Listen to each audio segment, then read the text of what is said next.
Hey guys, welcome back to the channel. This is story about what if Naruto takes after Minato part 1. Before I start, please do support for more amazing content and comments for part 2.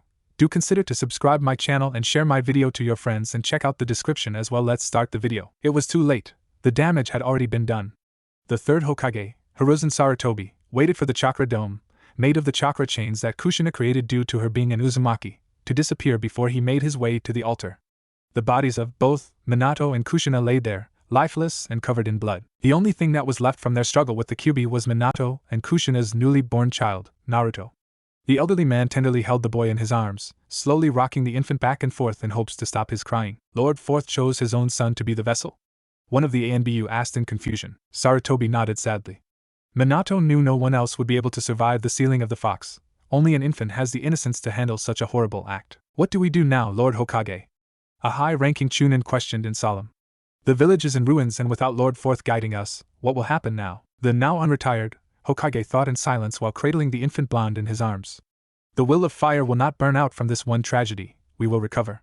But for now, I must tend young Naruto here. You're going to deal with a mere child before the village? The Chunin questioned again, sounding harsher than he intended. This child is a hero. Without him none of us would be here right now. You will give him the respect he deserves. Sarutobi shot back. The Chunin lowered his head and decided to not speak anymore, out of fear of angering the Hokage even more. My lord, an Anbu spoke up. I do not disagree that this child is a hero, but my hunch is that the village will not see it as you do. The older man raised his brow.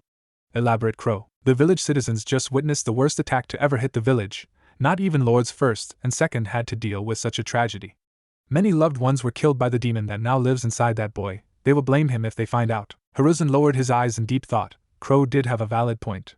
The amount of lives lost were already in the mid-hundreds and increasing at a current rate. He wished he could say that most of the villagers would see that Naruto was a hero for being the Kyuubi's container, but the older man knew better. Once word would get out that Naruto was the Jinchuriki of the Nine Tails, his life would be in great danger. Not to mention Minato's enemies, Sarutobi was all but certain that they would stop at nothing to take revenge on Minato by killing his infant son. Feeling the greatest amount of guilt in his life, the third Hokage nodded sadly once more. I wish I could disagree with you, Crow, but I know you have a point. Naruto will be their scapegoat for their anger. The ANBU operative nodded. What do you want to do with him then, my lord? We'll keep his existence out of public knowledge for the time being, at least until I figure out a plan to protect the boy. In the meantime, I'll keep him in my office, so I can watch over him personally. A few days passed since the attack and things went from bad to worse. Not only did Naruto being the container for the Kyuubi leak out into the public, but the blame for the attack itself was being placed on the prestigious Uchiha clan, which already had draining relations with Konoha higher-ups. Sarutobi was aware of the fact that Danzo Shimura ordered the Uchiha clan to focus solely on defending the villagers. This was starting to cause a bigger rift between the clan and village. The third Hokage was already dealing with the Uchiha problem and had a plan in the works to help their relationship, but the man's main concern was Naruto's safety. Sarutobi blew smoke out of his mouth and placed his pipe on his desk, listening to the infant child softly sleep in his makeshift crib next to Sarutobi's desk. He wasn't sure if his plan for Naruto was certainly the best, but it was the only one that had ghost of a chance to give the boy somewhat of a normal life growing up. Granted, the man the Hokage wanted to have watch over Naruto wasn't considered normal by most people, but having the boy's godfather look after him seemed like a good idea. There was a knock at the Hokage's door. Sarutobi briefly thought that Jiraiya had arrived but quickly dismissed that thought. He would be notified by gate patrol when the Sannin would enter the village. Also, Jiraiya would probably enter through the window and not the door. Enter. Someone the Hokage should have been expecting to see, but seeing Mikoto Uchiha walk in with her own infant son, Sasuke, and 6-year-old, Itachi, did surprise the elder Hokage. The man didn't need to ask why the wife Fugaku, the head of both the Uchiha clan and Konoha's military police force, was in his office. He knew that she was very close friends with Kushina. Lord Hokage Mikoto quietly gasped. The man was in worse condition than she had originally thought. His arms were completely bandaged, and he was covered in bruises and burns. Do not concern yourself with my injuries, Mikoto. I will be alright. The black-haired Uchiha woman nodded slightly. I'm sorry to hear about your wife. Sarutobi did not say anything in response. He just nodded and let Mikoto do what she had come here to do. Mikoto placed Sasuke in Itachi's arms and scooped Naruto in her own. She smiled softly at the 3 whisker-like birthmarks on the child's face. Mikoto's smile didn't last for very long. She knew what the villagers were saying about Naruto, and the Uchiha clan in extension. What are you going to do with him? I've sent word to Jiraiya to return home. I will try and convince him to take care of Naruto until this catastrophe is behind us and give the villagers a chance to calm down. A chance to see Naruto as the hero Minato wanted him to be. Mikoto placed the infant Naruto back in his crib and looked back at the Hokage. You're sending him away with Lord Jiraiya? Is that really the best decision? Lord Jiraiya is very well known to attract some unwelcomed individuals. Sarutobi chuckled dryly at that. I'm well aware, but I'm confident that Naruto's godfather will take up the responsibility. Godfather? Yes. Jiraiya is Naruto's godfather. I'm actually surprised you didn't know that, being how close you and Kushina were. I didn't get to see her much in her last trimester. When I saw her last week, it was the first time in 2 months. Her pregnancy was a SS rank secret, Mikoto. Not even the council members knew Kushina was pregnant. Hell, I wasn't made fully aware of it until a few months ago. I think the only people who knew what was going on from the beginning were you and Jiraiya, and that's only because of how close you two were to Minato and Kushina. But do you really think sending Naruto off with Lord Jiraiya is the smartest decision? He has a lot of enemies that would love to get their hands on the nine-tailed fox, and the fourth Hokage's son. I've already come up with a plan for that. The two were drawn to the window to see the legendary Sannin, Jiraiya, hopping into the office through the left open window. While Sarutobi was not shocked to see his student, he was concerned by the fact he was supposed to be alerted by one of the guards that the Sannin had arrived. The elder man just figured Jiraiya used his amazing stealth skills to enter the village walls. The white-haired man walked over to the makeshift crib. He softly smiled at the sleeping infant. You look just like your father, he whispered tenderly. The tone in the room suddenly turned serious. Jiraiya, I am requesting that you don't need to ask, sensei. When I got your scroll, I knew what I had to do. I will take the boy and watch over him. Minato asked me to be Naruto's godfather because he had faith in me to help raise him. I will not bow out from this promise. Sarutobi smiled. He knew Jiraiya would step up. If only his other student would return from her downward spiral and see that the village needs its Sannin back. The third Hokage inwardly sighed at the thought of his female student and her current state. It seems Tsunade had cut off the rest of the world and is continually trying to drown her sorrow in sake and gambling. Sarutobi has tried to reach out to the world-class medic, but unfortunately, even he could not reason with Tsunade. There was also the matter of finding the woman. Tsunade, somehow, was not the easiest person to find these days. Master Jiraiya, Mikoto spoke up. If you don't mind me asking, what is your plan regarding Naruto? No. The third Hokage suddenly stated. The less any of us know, the better for Naruto. Somehow, word has gotten out that he is the Kyuubi's Jinchuriki. I'm looking into the leak, but, as of right now, we cannot risk Naruto's safety if Jiraiya's plan will leak out into the public as well. Mikoto wasn't happy to hear this, and apparently Sasuke wasn't either. He started to cry in Itachi's arms. The young boy, who was already considered a genius, did what he could to try and calm his younger brother, but Mikoto knew her newborn was starting to get hungry. They would need to return home soon. Very well, she sighed, taking Sasuke into her arms.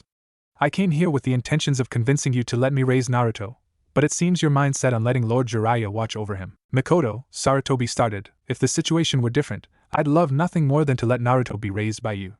But the Uchiha clan is being blamed for unleashing the Kyuubi on the village. As ridiculous as that sounds, the image of your clan would be tarnished completely, even more if the villagers saw him within the Uchiha compound. Then there is the issue with the investigation. Mikoto decided it best to keep her comments to herself, knowing they would lead to an argument that was not her place to have without her husband and her children present. Itachi was too young to know what about the Uchiha clan had been accused of doing, though Mikoto knew her older son was sharper than most adults despite his young age. Please take care of him.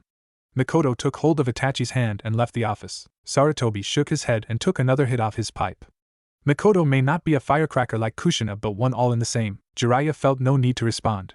Mikoto was the silent type that you never wanted to piss off. He could only recall ever hearing of Mikoto losing her temper once, and Fugaku, who was considered on par with Minato to be named the fourth Hokage and gained his own nickname Wicked Eye during the Third Great Shinobi War, cowered away from his wife. He thanked Kami that he never felt that woman's anger. But Tsunade's was probably just as bad and probably worse. The legendary Sannin took his godson into his arms and held him somewhat awkwardly. Admittedly, this was the first time he had ever held a baby, and he had no clue what to do. He remembered something that Tsunade told him once about making sure the head is held properly. He wasn't why they were talking about babies. He dismissed his confusion by thinking it probably had something to do with Dan, her former lover/fiancé. Jiraiya was about to leave but stopped when he noticed the monotone expression on his teacher's face. It wasn't often that Sarutobi would show this expression. He knew the old man was deeply worried for Naruto and his future, and leaving it up to him was probably not the easiest thing for the old man to let happen. It wasn't because Sarutobi didn't trust Jiraiya. It was just Sarutobi felt like he owed Minato for saving the village. Raising and training his son seemed like a good way to repay that debt. I'll send updates, sensei. I know Jiraiya, I know. The third Hokage sighed. Just don't keep him away forever. I want him to go through the academy at some point. Jiraiya chuckled. This kid is going to be a powerhouse when he grows up. I just hope he got his father's brains and not just his looks. As do I. Sarutobi softly laughed. 6 quick years has passed since the Kyuubi attacked the village. Konoha recovered completely from the horrible attack architecturally, but from the political standpoint things could not be any worse. The already tense relations with the Uchiha clan fell through broken glass when the council made the rash decision to move the Uchiha compound to the far edge of the village, practically isolating them from the entire village. Somehow things were made even worse when Itachi, the young genius prodigy of the Uchiha clan, joined the ranks of the ANBU Black Ops. While that was something that entire Shinobi Council predicted when the boy showed the signs of being the genius he was becoming, Sarutobi felt an oddity with Itachi's sudden jump into the ANBU ranks. Itachi never expressed any want to be an ANBU, the young boy was a pacifist. Sarutobi chose to look into the matter by calling Itachi into his office. The third Hokage questioned the Uchiha prodigy about his reasons for his sudden interest in an ANBU life. Itachi didn't say much other than he wants to save the village and the Uchiha clan, but he knew only one could come out on top. Sarutobi had a sinking feeling that the Uchiha were planning something, and his talk with Itachi just confirmed it.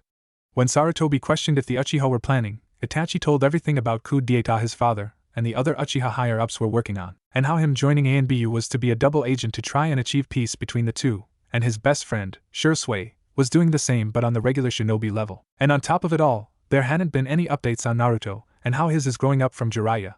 The only update the perverted Sannin had sent was a few months after Jiraiya had taken him out of the village and left him with the Sage Toads, Lord Fukasaku and Lady Shima, while he checked his spy network for anything that could be taken as a threat towards Konoha.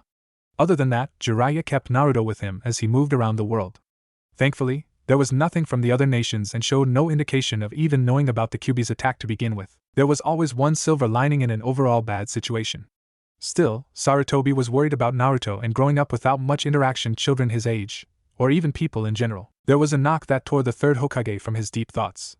Enter, the legendary Toad Sage himself walked through the door. Long time no see, sensei. Jiraiya. Sarutobi looked beyond his longtime student. Is Naruto with you? Jiraiya chuckled. He is, but he saw the Ichiraku ramen shop and couldn't help himself. This is the first time he's been inside the village since his birth. How does he know about Ichiraku ramen? Lady Shima decided bugs and insects weren't the best diet for a growing boy. Whenever she would come to the village for indigents, she would pick up some instant ramen for Naruto as a treat for completing his training. Or not causing me too much trouble out on the road. The Toads have taken a liking to him, I take it? Of course, he is Minato's son after all. You mentioned training? Jiraiya smiled. Naruto is a natural-born ninja, everything comes to him with ease. We've only taught him what he'd learned through the academy, but it's a breeze for him. The man's smile suddenly disappeared. Though, that's only because he found my book. He reached into his green kimono and pulled out the very book the white-haired man was talking about. Sarutobi was glad to see that it wasn't the famous Ika Tactics perverted book that Jiraiya had written, but the man's very first book he had ever written, The Tale of the Utterly Gutsy Shinobi. Sarutobi had to think for a moment about why this book was the reason for Naruto being unnatural. It clicked in the old man's brain. He learned about his name. Near the village center, down the main road that led through Konoha, the villagers' lives were going on as per usual. Everything was turning out to be another normal day. One of the many shops on that main drag was rather popular ramen restaurant. Ichiraku Ramen read the entrance kanji signs that acted as the door that came down to that of an average height person's waist. Sitting at one of the many stools was a young boy, maybe 5 or 6, with spiky blonde hair and 3 distinctive whisker birthmarks on each of his cheeks. He was wearing a black short-sleeved shirt with red swirl on his chest, a pair of white, almost gray, shorts and dark blue ninja sandals. Naruto was in heaven as he drank the last of the ramen-flavored water out of the bowl, finishing off his 4th bowl. He knew Erosen and wanted him to go see the old man with him, but he just couldn't help himself when they walked past the ramen shop. Though Naruto was a little surprised Jiraiya didn't come after him when he ran off, or even decide to come in and join him for a bowl. The young blonde didn't have to think very hard why his master and caretaker didn't follow him. It was probably because of that. He mentally shook his head at the memory. Why would they keep something like this from him? What was the purpose? To protect him? From what? Grandpa Sage did, accidentally, tell him once that the villagers probably wouldn't very welcome towards him whenever he would return to the village. When Naruto questioned what the elder toad meant by that, Jiraiya appeared suddenly and stopped Fukasaku before the toad could say any more. Then, a month or so later, Naruto found that book when Shima tasked him to clean up around him and Jiraiya's room she kept for them whenever they returned to the toad's hidden village in the mountains. It was completely accidental that Naruto even found the book. He was simply moving around a few objects on the purse shelf when it suddenly fell out of its hiding spot. Naruto was very intrigued by the book's title, The Tale of the Utterly Gutsy Shinobi, and instantly rushed off to a hiding spot to read it. To say he loved the book was understatement. Everything from the plot to the character development of the minor characters was masterful in the young boy's mind. Even though Naruto loved the book, there was one glaring problem that he couldn't overlook. The main character's name was his very own. He wanted to go and find Jiraiya to question him about it when he first saw his name written in the book, but felt he should finish the book first, maybe his questions would be answered if he did. When Naruto closed the book when finished with the masterpiece, it did not take him long to find the legendary Sannin. "Hey kid, you full yet or you want another bowl?" asked the owner/cook. Naruto snapped out of his thoughts and looked up from his empty bowl. Honestly, Naruto knew he could put another 3 bowls away before deciding it was enough, but he lost his appetite when he started thinking about everything that had happened. He reached into his pocket and pulled out as much Rio as he had, which wasn't much. "Will this be enough?" the man chuckled. "Sure, kid." He took the small amount of money from the boy and watched him leave his restaurant. He placed the money in the tip jar he kept at the end of the counter, knowing there was no point in putting the small amount in the register. "You do realize that kid's severely underpaid, right, Tucci?" one of few customers pointed out. "Oh, I know," Tucci answered with a half-smile. "Then why'd you let him leave?" "I noticed something about him. The way he was sitting there thinking, not many kids his age looks longingly like that. I felt like he needed to catch a break for once." Naruto looked around the large-scale village in awe as he exited the ramen shop. Jiraiya had told him stories of how great this village was and how it was the strongest in all the 5 great shinobi nations. But to finally see it in person was far better than hearing about it. He looked toward the large mountain with the faces of the 4 Hokage carved into the side of it, knowing the old man's office was directly below it. The stories, not only Jiraiya had told him but Fukasaku had told him about all the Hokages were legendary. From Lord First's battle with the great Madara Uchiha to Lord Second's last stand against the Kumo Death Squad to save his team, that included the 3rd Hokage who was already considered a god of shinobi at the point of his inauguration. Then there was him, the 4th Hokage. Naruto still didn't know the full story of the late, great 4th Hokage, assuming there was one to know like the rest of the Hokage. Lord Fourth's legend was something different from the other 3 Hokages. Not that the other Hokages were lacking in feats, but there's something different about the man known as the Yellow Flash. Not only did the 4th Hokage single-handedly turn the tide and win the 3rd Great Shinobi War with his improved version of the Hiraishin, a time-space ninjutsu that allows instant teleportation to a previously placed special seal formula that was created by the 2nd Hokage, and his own invented jutsu the Rasengan. The 4th Hokage was the youngest Kage ever to be named. He was a mere 24 years old when he was named Hokage. Many considered him the mythical savior that the world needed to help stop the endless war that plagued it, so said Jiraiya anyway. But when he suddenly died fighting against the Kyuubi, something didn't sit right with Naruto. Fukasaku taught him the basics of sealing techniques and how they work. It was a dying concept among active ninja and Naruto seemed to grasp the idea well, despite his young age, and it was almost obvious that the Kyuubi wasn't a normal being, considering the fact that it nearly leveled Konoha completely with one attack. So, it bothered Naruto when he was told that the Kyuubi was simply killed by the 4th Hokage in his final breath. Naruto had a hunch that a being like the Kyuubi couldn't just be killed like that. It would make more sense to seal that beast away into something, or someone. As Naruto made his way through the village, towards the Hokage Tower, he began to notice and hear murmurs and whispers of the villagers he walked past. Those whiskers. Is he the one? That's gotta be him. Naruto turned his focus away from what was in front of him and tried to listen more on what was being said around him, until he ran into something that knocked him on his back and hitting his head on the ground. The young blonde rubbed the back of his head and opened his eyes to see what he ran into. Naruto was shocked to see a ninja standing before him, a high-ranking one at that. "I'm sorry, mister. I wasn't watching where I was going." Naruto stopped when he saw the man's hateful glare to him. "It is you. The demon." Naruto's eyes widened considerably. "D-demon? What do you mean?" The young boy quivered. Villagers began to surround the young boy like a large pack of wolves, harboring their own hateful glares that fell on terrified young boy. It wasn't long before a large mass of people had formed around Naruto and the ninja that he had bumped into. Soon the villagers began to shout and scream like a mob, all words of hate directed towards young Naruto. Beginning to fear for his own life, Naruto ran and fought through the growing mob of people in hopes of finding safety. He was cut, kicked, punched, spit on, and screamed like a leper. It took most of the young boy's strength to fight his way out, but he managed to do so. He didn't even bother trying to find Jiraiya. He wasn't familiar with the village enough to find another route to the Hokage's office. So, Naruto picked the clearest way and ran for his young life. Whether it be a stroke of luck or an act of God, Naruto was somehow able to lose the mob that was chasing him like hungry wolves. He sprinted through an alleyway, ran through a couple open houses, and hid under a red bridge that ran over a medium-sized pond. He breathed heavily as he tried to nurse his deep cuts and already tender bruises. The salt from his tears burned his cuts. "What did I do?" he sobbed, trying to handle the pain of his injuries. "Why did he call me a demon?" Naruto didn't try to hide or calm his sobs. He was in too much pain to do so. It may have been quiet enough to ignore but not quite enough to attract someone. He sobbed into his knees, hiding his face from the world and hoping no one would find. "Hey, are you okay?" The young boy physically flinched. Someone had spoken to him. He must have been crying too hard to notice someone come near him. He removed his head from his knees and looked at the person. It was a young girl, probably his same age, with bright short pink hair and a red ribbon tied into it. Her jade green eyes weren't filled with much concern, more curiosity than anything else for someone her age. The young girl saw the boy flinch when she spoke. "It's okay, I'm not going to hurt you." She heard the boy sobbing underneath the bridge when she was walking over it, trying to catch up to her parents because she wanted to pick a few of her favorite flowers, yellow lilies. "My name is Sakura." "What's yours?" Naruto sniffled. Naruto Uzumaki. He noticed the flowers in the young girl's hands. "Why do you have those flowers?" "I was walking with my mom and dad and I saw a small patch of them. They're my favorite kind of flower." She took one of the many she had and handed it over to Naruto. "Here." Naruto was stunned. "For me?" Sakura smiled and nodded. "You look like you need a pick-me-up." "Why are you all beat up?" Naruto sniffled again, his tears finally starting to subside. His eyes went downcast.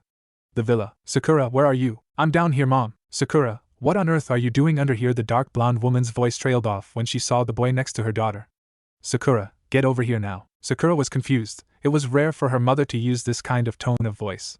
"And Mom?" "Right now, young lady." Not wanting to feel her mother's wrath, Sakura rushed to her mother's side without a second thought. Sakura's mother quickly grabbed a hold of Sakura's small hand and took her away from the cut and bruised blonde boy. Sakura was surprised by the sudden jerk from her mother that she dropped the flowers she had picked. "My flowers!" Naruto barely had any time to try and say something to ask why before he heard another yelling of the mob that he had just gotten away from. He struggled to his feet and began to run once more. He ran as fast as he could, but his injuries and straight exhaustion were too much for the young boy. He made it only so far before he collapsed in the middle of the street.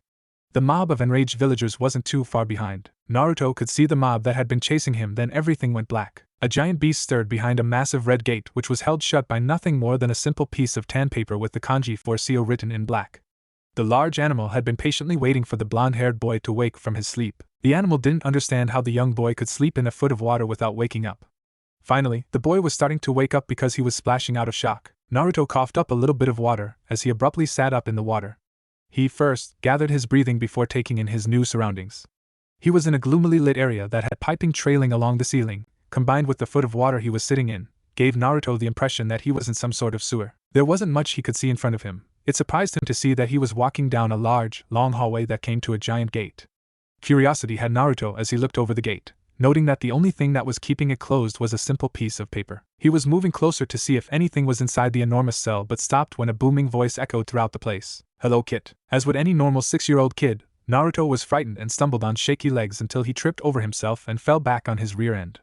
Using what nerve the young boy could muster up, Naruto shakily spoke up. "Who's there?" The answer was quick. "Do not be afraid of me, Kit, please. I'm not going to harm you." Naruto swallowed down his fear as much as he could, something that was easy to do for someone his age, as he waited for the deep voice to continue. He was young, yes, but that didn't mean he was stupid enough to trust this thing. Jiraiya had taught him better. "I know you have some questions and I'll cover the most obvious ones right now, but if you have any more then I'll gladly answer them for you." Naruto was still scared, but nothing was harming him right now. He was glad for that right now, there were no villagers or anything in sight. So, he figured he would let this thing speak, then he'd ask a question or two when it was done. "This place is, well, the easiest way I can put this is we're inside your mind. How you got here is relatively the same. You were just beaten to a pulp, and naturally, this is where you will go when you lose consciousness." Naruto watched the darkness that covered the inside of the cell as he waited for the deep, booming voice to speak again. "Okay, but what are you? Who are you? And how do I know you won't hurt me?" The young boy quivered. There was a rather loud sigh before the voice responded to his question. "Well, I know you've heard of the Kyubi no Yoko, or better known as, the Nine-Tailed Fox. So, your hunch was correct about the fourth Hokage." Naruto stared blankly into the darkness, taking in the words that the Kyubi had just told him. The fox was thoroughly surprised that the young boy didn't freak out. He seemed to be taking it well. At least, that was before the words finally set in. "Why, you mean that the fourth Hokage sealed the Kyubi inside me?" The Kyubi once again, inwardly, sighed as he nodded, though Naruto couldn't see it. "Yes, he did. But there was." "Then there's no way you won't kill me." Naruto curled up into the fetal position as he began to sob in fear. The nine-tailed fox didn't answer for a short period of time as he listened to the faint crying of the 6-year-old blonde boy that sat just beyond his prison cell. "Kid, it's okay, I'm not going to hurt you. Not only do I not want to, but if I kill you then I kill myself. So please don't be afraid of me." The crying slowly dwindled until there was only a few sniffles of a runny nose. The young boy was beginning to understand that the beast meant no ill intent towards him. He rubbed his face clean of any tears and snot that fell from his running nose. "So, why did Lord Fourth choose me?" "Well, why he chose you is a story for a different time. I'm not sure why those fucks you call leaders decided to keep you hidden away with that perverted man. Honestly, I think they made your situation worse because they sent you away." "What do you mean?" This village had been relatively untouched since its creation by the first Hokage and Madara Uchiha, There hasn't been a major conflict near the village walls since then. So, the current generation of villagers have never seen power like I possess. They fear it, loathe it, and utterly hate me for killing their loved ones. I do not blame them for hating me, but it is wrong to take out their fear-induced rage on you. I'm positive with you being gone with that pervert, the villagers had calmed but not forgotten. Seeing you for the first time in 6 years reignited their anger. So, they chased and hurt me because they fear me? Well, you aren't completely wrong, but their fear is more placed on me than you, Kit. The basics of how sealing jutsus are no longer taught in your academy, haven't been in decades. That pervert you call a caretaker is the last known Fuinjutsu master, and even he hasn't tapped into the full potential of sealing. Hell, the 4th Hokage was considered better than the Sannin, and he still had room for improvement. But he sealed you away inside me, that's pretty impressive. Naruto quipped, causing the fox to groan in annoyance. Be quiet, Kit. Being a newborn, your chakra coils weren't fully developed, which made sealing me inside of you 100 times easier. If anyone else was in your place, then I would still be free. Naruto suddenly went downcast at the Kyuubi's last comment. If anyone else was in my place, so it was pure coincidence that you were sealed in me. Kyuubi knew if he didn't word this right, then he could really screw this kid up more than he already was. The beast still couldn't understand why that stupid 3rd Hokage was keeping so many secrets from the boy. He was starting to put some of the pieces together with the discovery of where his name had come from, but things could possibly turn badly if that damn Kage didn't man up soon. Or that perverted Sannin. Both of them could turn this kid into their worst nightmare if they fuck it up. Life isn't fair, Kit. Sometimes shit happens that is out of your control and you just must roll with the punches. But you must understand that the 4th Hokage was trying to make you a hero. The village, however, didn't see you the way he, or the 3rd, wanted. Don't be angry with him, he was doing what he thought was best for the village. If it wasn't for you, then the village would have been destroyed and you wouldn't even exist right now. Naruto nodded understandingly as he looked back through the gate. He was surprised by the Kyuubi and why he was taking the time to just talk to him. From the stories that Jiraiya had told him, the fox demon was full of hate and wouldn't hesitate to kill whoever simply annoyed him. Why are you telling me all this? If Naruto could see the demon's features, he would see a soft, compassion half-smirk. Your life as a Jinchuriki will never be normal, Kit. I know you hadn't had the stability of staying in one place for long. Life will not be easy for you. You know, despite your young age, that the world is not pretty. You may have had a caretaker in the Sannin, but the pain of not knowing who your real parents are is something not many understand. Hell, life in this village will be difficult on its own because the people hate you for a decision that was far out of your control. I want you to be a great ninja so this ignorant village to see just how wrong they are about you. Naruto could only think about how much he wanted that to be the case as his vision of the gate and environment quickly started to blur. Then everything went black. Good luck, Kit. Jiraiya had not left Naruto's hospital room since he had brought him in the day before. There were 2 reasons why he had stayed and not gone out on a rage-filled rampage against the villagers. The first was to watch over him and make sure his condition didn't worsen. Fear had overtaken him that if he left the boy would die. The second reason was to protect Naruto from those who wished the young boy harm. The Sannin knew that Sarutobi had assigned Anbu to watch over the room and only allow a trusted doctor, himself, or Jiraiya into the room. Currently, the Toad Sannin was staring out the lone window in the room as he dealt with the unmeasurable anger that coursed through his veins. Naruto had barely been in the village for a few hours and somehow been recognized as the Kyuubi's Jinchuriki. The poor boy didn't even do anything to anger the villagers. They simply noticed who he was and attacked him. Jiraiya knew it was too early to bring him back. The villagers still held that grudge against Kyuubi for taking their family members away from them. Though Jiraiya's anger wasn't solely placed on the villagers, he held some anger towards his sensei as well. An Anbu, who was Minato's sole surviving student Kakashi Hatake, burst into the Hokage's office, informing them of what was happening with Naruto. Jiraiya rushed to the blonde boy's side. He had to literally throw a villager off Naruto before he could take Naruto to the hospital. Once there, medical personnel did what they could for the boy, which wasn't much by what Jiraiya saw them do. Sarutobi finally showed up a few hours later. The silence between the two was short-lived before the 3rd Hokage dropped the bomb on him. I have a mission for you, Jiraiya. Jiraiya kept his mouth shut throughout the entire briefing. A team of Anbu had gone missing after reporting a sighting of a mysterious masked man. No further reports followed. Sarutobi believed they had been killed and wanted his trusted spy master to investigate their disappearance. The old man said it would only take a couple of weeks, a month at most, and that Naruto could stay with him until Jiraiya returned. But the Sannin knew better. A mission like this would take, at the very least, 6 months. Honestly, there was no telling how long this mission would take because there hadn't been anything on a masked man coming from his contacts in his spy network. He would have to start from scratch. Sarutobi said he had a choice to take the mission or not. What the Hokage really meant was that Jiraiya had the choice to either wait until Naruto woke up to leave or leave now and save the trouble of telling why Jiraiya had left him here up to Sarutobi and the elders. The Sannin really couldn't see which choice was worse. He thought about his decision thoroughly, knowing the longer he took here the more time this masked man would have to disappear into the world. This wouldn't be the first time Jiraiya would just suddenly leave without as so much as a goodbye. But Naruto was with the toads when he wasn't with them out in the world. Jiraiya didn't see this as the best choice but the quickest and easiest, not to mention cowardly. Jiraiya took one long look at his godson, knowing this would be the last time he'd be seeing him for some time, before opening the window and jumping out, leaving the still unconscious boy. Naruto awoke some time after his Jiraiya left. He was surprised to see that he was mostly healed from his injuries. He was a little sore, but it was nothing the young boy couldn't handle. Naruto waited patiently for his caretaker to come visit him, but the man never came. Not even the third Hokage showed his face. Naruto waited for hours for two men that would never come. There was a knock at the door and a man with silver hair that seemed to defy gravity with a fox mask that covered his face entered the room. Naruto instantly figured out that this guy was a member of the ANBU Black Ops, Naruto Uzumaki. Naruto did his best to keep his composure, but the ANBU still could see the fear and distrust in the young boy's eyes, and the man didn't blame the child one bit. Why yes, Lord Hokage wants to see you. I'll take you to him. Naruto followed the ANBU through the streets of the village to the Hokage Tower, ignoring the glares of the villagers that were stopped when the masked ANBU shot them a glare of his own. Once the two made it to the tower, the ANBU led Naruto up the stairs and entered the office without even knocking. Sarutobi didn't even flinch when the two entered, just softly smiled. Thank you Kakashi, that'll be all for now. The ANBU bowed before vanishing in a swirl of leaves. Naruto stared at the elderly man with caution. He wasn't sure what he was supposed to do. This was the first time he had ever met the third Hokage. Jiraiya had told him a lot about this man, so already felt a closeness to the man, but meeting for the first time felt awkward. There is no need to be weary of me, Naruto. I'm here to help you. Help me with what? Where's Ero-sennin? Naruto, please try to understand when I tell you this. Jiraiya has left the village. He what? Naruto quivered. Something came up and it couldn't wait to be taken care of. I apologize for Jiraiya because he couldn't wait for you wake up to say goodbye. The circumstances didn't allow him to linger around and waste time. Waste of time? Is that all I was to Ero-sennin? Naruto lowered his head as the words set themselves deep inside Naruto's mind, almost as if the words themselves completely altered the boy's way of thinking the second they were said. He was now stuck in this village alone. It was a new feeling, but it felt so familiar to him. I see. I know you aren't a fan of this, Naruto. But Jiraiya has left you in my care until he returns. Also, I will be overseeing your training that you will be receiving along with the teachings of the academy. That sparked Naruto's interest. Academy? Of course.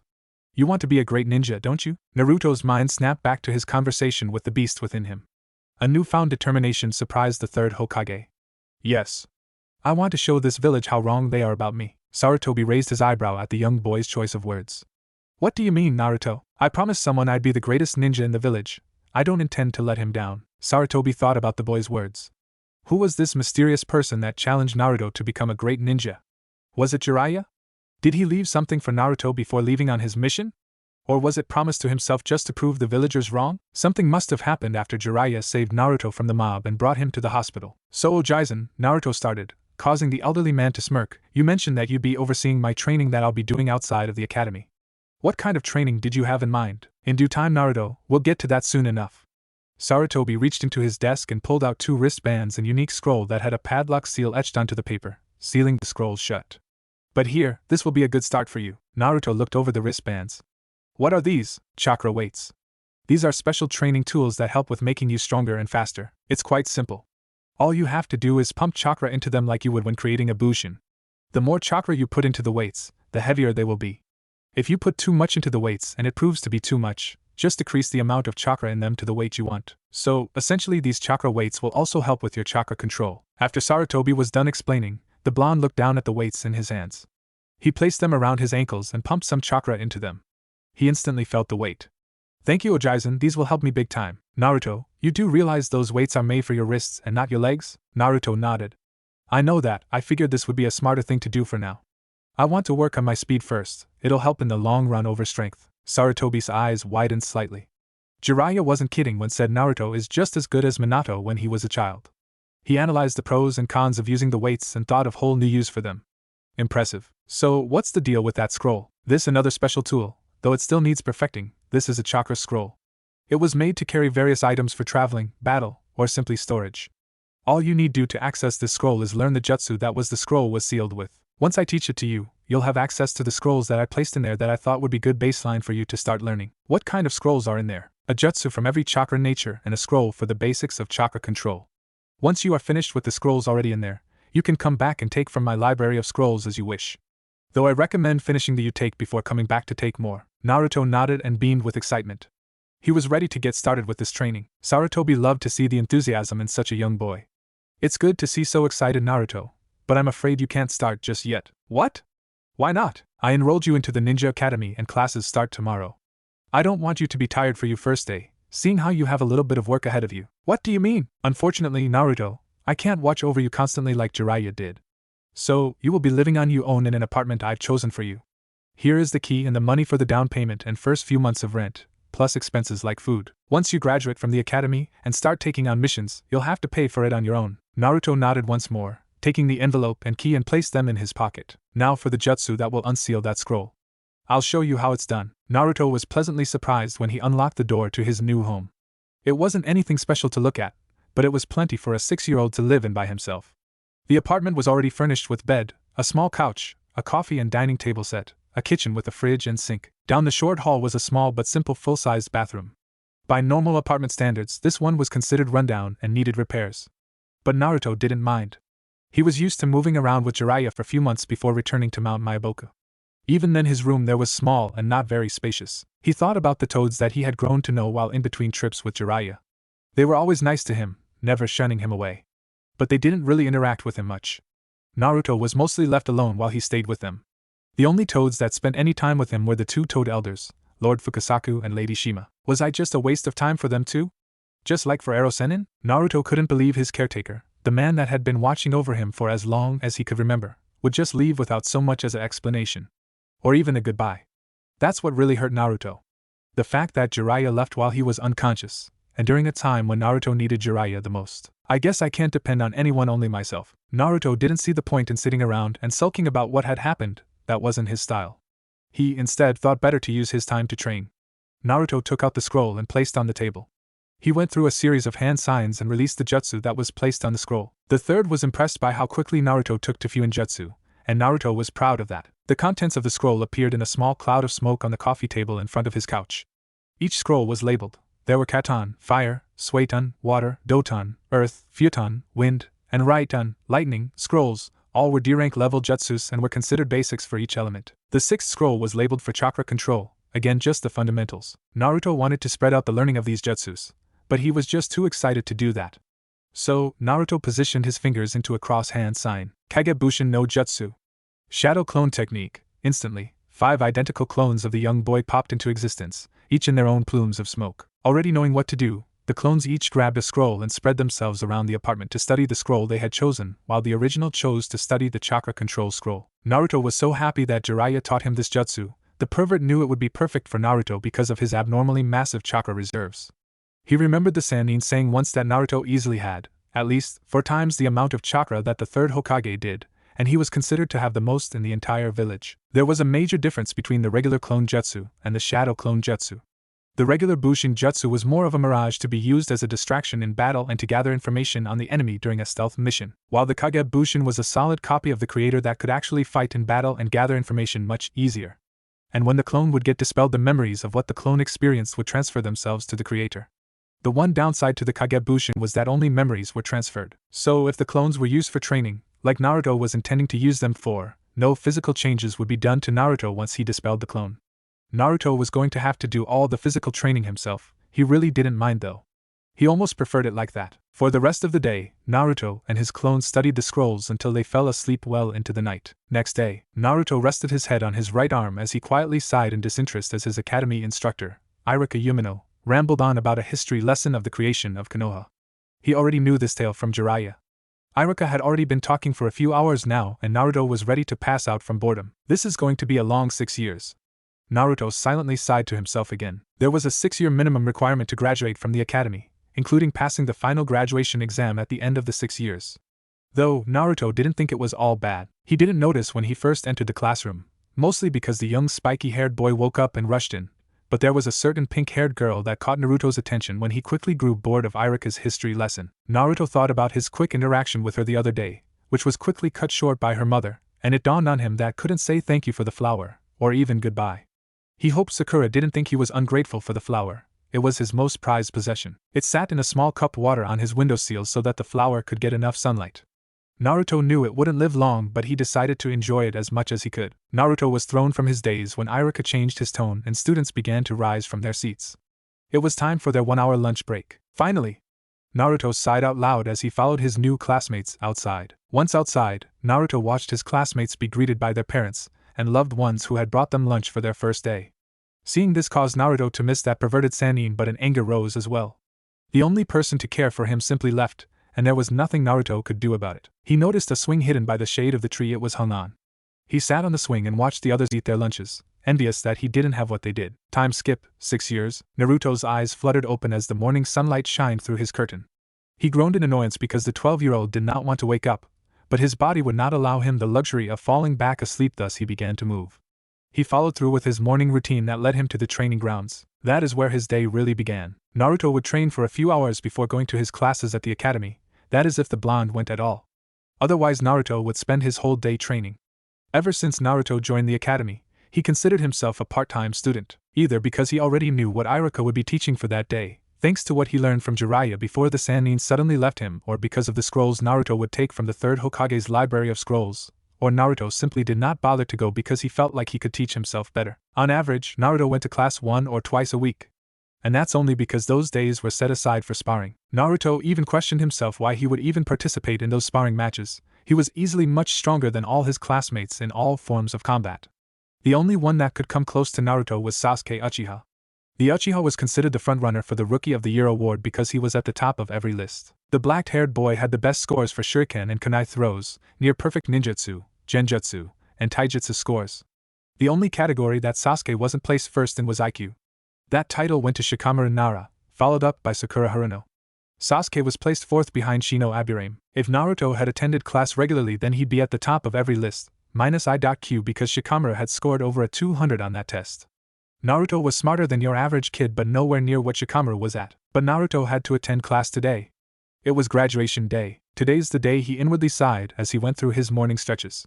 This is gonna be a total waste of my time, but it is required. Naruto thought back to the other day when the Hokage called him into his office to give him the test requirements because Sarutobi knew Naruto did not attend the class that Iruka taught. Can you even call this an exam? A simple shuriken and kunai throw and a genjutsu on the instructor? How does that gauge a ninja's battle readiness, or even if they can handle a fight against an enemy shinobi? Naruto, though he didn't want to, took this morning's training session easy. He felt like he should just in case he accidentally hurt himself before the exam. Not like it would really matter. Naruto would just suffer through whatever injury he sustained or it would be quickly healed by the Kyuubi. Despite the village hating Naruto for being the Jinchuriki of the nine-tailed fox, being its host did have a few perks. His chakra levels were far beyond anyone else's in the village, a healing factor that Sandaime compared to that of the Shodai Hokage, Hashirama Senju, and the ability to have heightened senses, like enhanced hearing and sense of smell. And for a being that is made up of entirely chakra and hate, the Kyuubi did have his soft moments towards the young blonde. Yes, the nine-tailed fox could be a royal asshole, and he was most of the time, but the Kyuubi would help Naruto from time to time with his training. If Naruto would swallow his pride and ask for it, Naruto sighed to himself again. It was time to go to the academy for the exam. He left the training grounds and headed down the main street of Konoha, keeping his gaze down so he didn't have to deal with the villagers' hate ones. I wonder who I'll be teamed up with. I don't know anyone all that well, but it would be nice to be paired up with that Shikamaru kid. He might be unbearably lazy, but his decision-making would be unparalleled in a fight. Maybe that Hyuga girl, I think her name is Hinata. She'd be a good teammate with that Byakugan. When Naruto decided to pay attention to what was around him, he was standing in his classroom at the Ninja Academy. He was surprised to see that he was the first there. He even beat Iruka. He simply shrugged and took a seat in that far back corner. He took out one of kunai and began to twirl it with his fingers. His focus on his activity was broken when Iruka, the class instructor, had walked in and sat down at his desk. Nice for you to join us, Naruto. Naruto didn't feel the need to respond to the Chunin instructor's jab at the boy's attendance. He knew what he was capable of, and it was far beyond what Iruka had taught the rest of the class. He went back to focusing on the twirling of his kunai between his fingers until his focus was broken once more when a certain pink-haired girl walked into the room, following the heart-throb of the class Sasuke Uchiha. Naruto didn't understand why all the girls threw themselves at the Uchiha. It was annoying and honestly stalkerish. The blonde wasn't sure if he should feel bad for the Uchiha or envy him for the attention. Naruto seemed to have been focusing on Sakura longer than he thought he was because he didn't notice Sasuke was now standing in front of him. Can I help you, Sasuke? Why are you here, Uzumaki? You haven't been to class in almost a month, not to mention the countless days you missed beforehand. Naruto held a blank stare. Graduating is solely based on the results of the final exam. Read the handbook. Why do you even care? Miss me beating you in our sparring matches? Sasuke's smirk quickly disappeared and was replaced with a scowl. You want to go again, Uzumaki? It's been a while since our last match, and I've gotten stronger since then. All the Sasuke Fangirl Club, as Naruto called them, cheered in response to Sasuke's challenge. Naruto rolled his eyes as he continued to focus on his kunai. Don't flatter yourself, Sasuke. Awaken your Sharingan, and we'll see how you stand against me. The spiky-haired blonde expected Sasuke to lash out against him for even mentioning the Sharingan like that. He knew it was probably a testy subject because of what his older brother, Itachi, did. Sasuke and Itachi were the sole surviving members of the Uchiha clan because Itachi had gone insane and killed them all, leaving only Sasuke alive on a whim.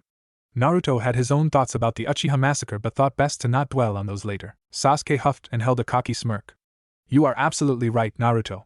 When I do awaken my Sharingan, I'll be more than strong enough to take you on. Naruto caught his own kunai and finally looked at Sasuke. He could see the confidence behind them.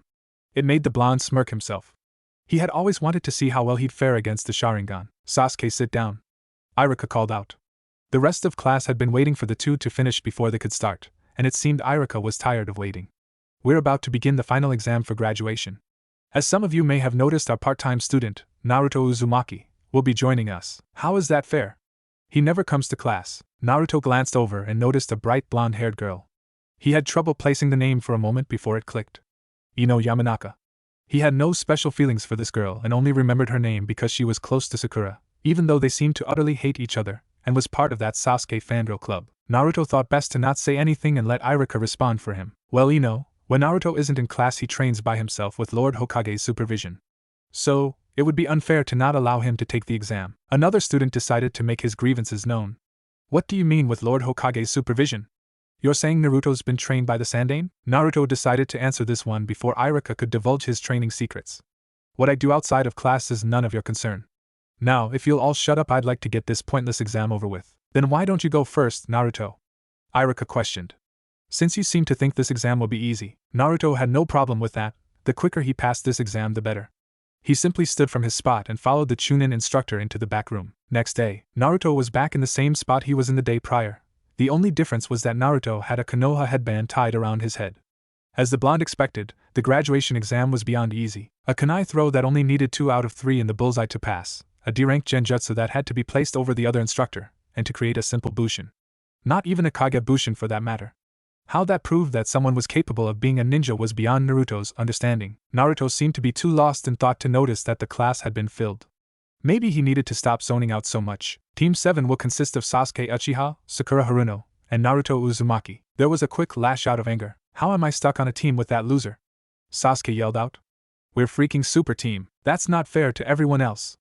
Ino yelled out in like fashion. Iruka was surprised. He was expecting Naruto to be the one to express his anger and disinterest for his team selection, but he stayed quiet. It seemed Naruto was content with the team he was placed with, or simply didn't care. Ino, Sasuke, take your seats please. Thank you. To answer your questions, the teams had to be balanced, and the only fair way to do that is by test scores. Sasuke, you are at the top of the class. Sakura is around the middle. And Naruto is considered the dead last, despite having the only perfect on the graduation exam. Sakura raised her hand before speaking. If Naruto had the only perfect on the exam, how is he considered last in the class? All of you have your homework and test scores from your time in the academy. Since Naruto never came to class, he doesn't have the scores like the rest of you do to support him. Both seemed satisfied with that answer, but that didn't mean they liked it. Sasuke was still very mixed on how he felt about being paired up with Naruto. I hate this. How could I be put the same team as that loser? But then again, I could use him to train. I wish I were lying, but he is leagues ahead of me. Since he's on my team, I'll be able to surpass him and kick his ass in spars all damn day. A small smirk spread across Sasuke's face as he thought about this. Sakura had no idea what to make of her team. She was absolutely thrilled about having her heartthrob Sasuke on the same team as her. It was the other new teammate that puzzled her. She had seen him around the village by himself, and every time she would always hear the same word being murmured, demon. Sakura was never sure why, but her parents would always tell her to stay away from that boy every time they would come across him. She never understood why. He didn't bother anyone or cause any trouble. But she didn't want to upset her parents, so Sakura never questioned what her parents told her what to do. Naruto really didn't care one way or another about who his team members were. Sure, he wasn't completely thrilled about being put on the same team as Sasuke. He, honestly, should have expected it because he already knew he was at the bottom of the class, test-wise that is, and the teams needed to be evened out so that everyone has a fair chance. But Sakura was placed on the same team, so Naruto thought it wasn't the worst team choice for him. It would be easier that way. We need to watch out for that team. We can't get on their bad side. Yeah, I know. That blonde kid is nothing to mess with, and neither is Sasuke. Naruto couldn't help but smirk when he overheard the private conversation between the two students in front of him. It was nice to hear praise for once. Each of the members of Team 7 were so caught up in their own thoughts about their team selection for such a long time that by the time they came out of their own thoughts, everyone else had left with their Jonin sensei. Sakura was the first to notice they were the only team left to be picked up by their sensei. Where is our sensei? Shouldn't he be here by now? She questioned out loud. Neither of her teammates showed no indication of responding. Sakura sighed. I hope Kakashi-sensei isn't always this late. Naruto's attention snapped to full when the pinkette spoke. That name sparked the memory of the day that Jiraiya had left him. The day that everything changed. This Kakashi was the ANB that escorted him from the hospital to the Hokage's office. While he didn't pay any mind to it at the time, the man had a sense of familiarity to Naruto. Why, or even how, the blonde hadn't the slightest clue. Suddenly the sliding door opened and stepped in as a bored-looking man wearing the typical shinobi pants, with the blue long-sleeved shinobi shirt and green vest. The man had his headband placed over his left eye and his spiky gray hair seemed to defy gravity. The most interesting part about the man was that a mask covered half his face. The man didn't look at his students because he was too involved with the book he was reading. Ika Paradise. Naruto groaned when he saw that book. You must Team 7? Be on the roof in 5 minutes. With that, the man left. Kakashi glanced up from his book and was pleased to see that his new students were standing around him. Take a seat and we will begin. Sakura and Sasuke did just that and sat on the small set of stairs, across from their sensei who was leaning against the railing, while Naruto decided to remain standing just off to the right of Sakura's right shoulder. Kakashi took note of this, realizing that Naruto was standing there for protection and not luxury. Sakura didn't seem to notice, or it simply didn't bother her. The silver-haired Jonin took in what his students were wearing, seeing if they would be easily noticed in concealment. The girl was wearing a red shipao dress, with dark green bike shorts underneath, blue shinobi sandals. Practical for movement and decent in cover, her hair was more of a problem. The Uchiha wore a navy blue short-sleeved high-collared shirt with white shorts and white arm warmers and blue shinobi sandals. A better choice, blends in easy. The only one standing, the blonde, was wearing an unzipped orange and blue jacket, with a white collar, with a mesh undershirt armor, a pair of black pants and sandals. All three had kunai holsters on their preferred side with white bandages wrapped as well. The black was a perfect choice but the orange jacket stuck out as much as the blonde hair. Okay, we are going to start off by introducing ourselves. Sakura raised her hand. Kakashi motioned his head to let the girl know to ask her question. What kind of stuff do you want to know, sensei? Just your likes, dislikes, hobbies, your dreams, stuff of that nature. And you don't have to raise your hand to talk, this isn't the classroom anymore. Why don't you start? Sakura nodded and thought for a moment before speaking. My name is Sakura Haruno. I have someone I like. She continuously glanced over to Sasuke as her cheeks flushed the same color as her red shipao dress. My dream is to. She glanced at Sasuke once more before she squealed in delight at her own thoughts. Kakashi inwardly groaned as he rubbed the back of his neck. Girls these days are more interested in love than anything else. What do you hate? Sakura hummed for a second before she answered. I don't hate anything, to be honest. Kakashi nodded and looked to the black-haired Uchiha next to her. You go. Sasuke didn't hesitate as interlocked his fingers in front of his face and rested his elbows on his knees. My name is Sasuke Uchiha. There are a lot of things I hate, and not too many things I like or enjoy. The word dream means nothing to me. I have but two ambitions. The revival of my clan and to kill a certain man. Kakashi was not shocked by this response. He fully expected this type of answer from someone who witnessed the murder of his entire clan by his older brother. His one visible eye finally fell onto Naruto. Your last, blondie? My name is Naruto Uzumaki. I guess you could say the one thing I like is ramen. My hobby is training every day. My dislikes. His mind flashed a memory of Jiraiya. Betrayal. My goal is to be the strongest and prove this village they were wrong. Kakashi was not surprised by this response either. He knew of the problems that Naruto had faced when Lord Jiraiya decided to leave Naruto in the village unexpectedly. It may have been for a mission, but that didn't mean Kakashi agreed with the Sanin's decision to leave without an explanation. There was a lot of work to be done before this team would be able to function properly. Okay, if that's everything then, hold on, Naruto suddenly spoke up. We don't know anything about you. Well, my name is Kakashi Hatake. I have no intention of telling you my likes or dislikes. As for my dream, I have a few hobbies. His voice trailed off as he began to read his book once more. While the two-seated genin held deadpan expressions, Naruto wasn't willing to let the man off that easy. Well, we know you like to read porn in public. Kakashi stopped reading and glanced up at the boy, ignoring Sakura's eye twitching and Sasuke's raised eyebrow. You know, Naruto, I'm not the only one here that's being a little misleading. Naruto arched his brow. What are you talking about? Oh, just a tale I heard from a perverted old man whose favorite number was 9. Naruto's shock was visible, while both Sakura and Sasuke stayed confused at their sensei's statement. Kakashi worried that he may have hit a nerve by hinting at the Kyuubi, but he also wanted to confirm if Naruto knew about the beast within him or not. His worries were relived when he heard a small scoff from Naruto, who held a small smirk. Fair play, Kakashi-sensei. You won. Me 0. Naruto's response only raised further questions about him. Kakashi wished he could ask them but knew this was not the time, nor in the right company, to do so. The boy would have to come to him on his own about his own concerns about the best before Kakashi could ask his. To continue what I was saying earlier, if that's everything then we'll head over to the training grounds. Sasuke stared at the Jonin confusingly as he stood up. Training grounds? We're starting training already? Kakashi shook his head. No, not really, this is a survival test. If you pass then you become my students, therefore genin. But if you fail then it's back to the academy for another year. All three were shocked, but Sakura was the loudest about it. We go back if we fail? We passed the graduation exam. Kakashi simply chuckled as he placed his book away in his back pouch. That was the knowledge portion of the exam. It's important but not the most vital. What do you mean? Sasuke questioned. Think about it like this. If you've only read a book on how to disarm a timed explosive tag, would it be smart to throw yourself into a life or death situation where time is your greatest enemy, and a single mistake will cost your life? No, it's better to practice the techniques and go through scenarios so that you have some type of experience when you must deal with the situation. Knowing how to do something than actually having to do it are completely different. I, as your sensei, have to make sure you can handle yourselves in dangerous situations. The three students nodded at Kakashi's explanation for behind the test as they entered the training grounds. Kakashi stood in front of his possible students and pulled out 2 small bells from his pocket. The goal of this test is quite simple. All you have to do is take these bells from me before sundown. If you don't then you fail. Simple, right? Naruto slammed fist as he let his excitement show. Finally! I was starting to wonder if that boring exam was it. Sakura stepped forward. Why are there 2 bells if there's 3 of us? Kakashi smiled innocently. That's because one of you will fail. Only 2 of you can pass. Naruto's excitement was replaced with confusion as he stared at the gray-haired man. Well, that doesn't make any sense. How can only 2 of us pass when a standard team consists of 1 sensei and 3 genin? There has to be a point to this then. It can't be as simple as he says. We just turn on each other and fight him by yourselves to get the bells. It would be easier to work Toget. Naruto's eyes shot wide open as the realization hit him. That's it. He wants us to turn against each other. The actual point to this test is teamwork and come together as a unit.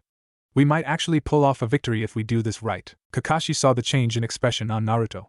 What's that smirk for? Sasuke and Sakura snapped out of their own thoughts and both glanced at Naruto. Nothing really, just figuring out the secret to your test and how all 3 of us are going to pass. The blonde's teammates' eyes went wide as they stared at him in shock. Kakashi chuckled in slight amusement. Is that so? Then what is the secret to my test? Naruto's smirk never left his features as he crossed his arms. You'll see. Kakashi tied the 2 bells to one of his belt loops as he jumped back, towards the middle of the training grounds.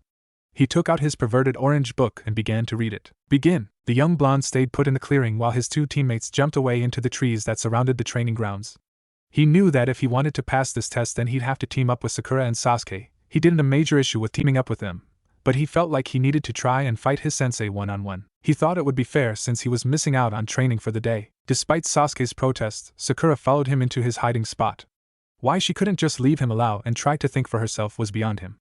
But now was not the time to think about that. Sasuke was more interested on thinking how he was going to use this test to show up Naruto. He would get those bells without Naruto and Sakura's help and prove that he is the strongest in the team. Sakura's mind was working on overdrive as she tried to figure out a way to have her and Sasuke pass the test. She knew she had no chance of getting the bells by herself. That's why she decided to follow Sasuke and help him come up with a plan. It's not that she didn't want Naruto to pass, she just preferred it be her and Sasuke who pass. But Naruto did say he knew how all 3 of them could pass. Sasuke, let's go find Naruto. He said he had a plan for all of us to pass. Sasuke's eye twitched. We don't need that though. If he can think of a plan, then there's no way I can't. Sakura nodded in agreement with her crush, small smile adoring her features. I know you think of something, Sasuke. Their attention was suddenly drawn back to the clearing where they saw Naruto still standing where they had left him. Kakashi seemed to have noticed but showed no indication that he has. Both Sakura and Sasuke were shocked to see him still there. What in the world is he doing? The girl asked. No idea. Kakashi knew that Naruto hadn't left the area and was watching him intently. There was no sign in Naruto's body language that he was about to attack or even move towards him. Kakashi raised his visible eyebrow what the boy's intentions could be because Naruto was by far the strongest member of the team and could take the bells by himself. If Kakashi made the mistake of underestimating the boy, Naruto was disturbingly strong for his age. From the personal files that the Sandaime gave Kakashi to study from to watching the blonde train, Kakashi was very impressed by the boy's resume. The file from the 3rd stated that Naruto knew basic jutsu for every chakra nature, was proficient in using the Kagebushin no jutsu, and apparently had an uncommon ability to use Fuinjutsu quite easily, and Kakashi was confident in the fact that wasn't all Naruto knew. He did spend the first 6 years of his life traveling with Jiraiya, whether he liked to admit it or not. So, Naruto, care to explain how being here and not with your teammates will pass you all? Naruto's smirk never faded. This has nothing to do with passing.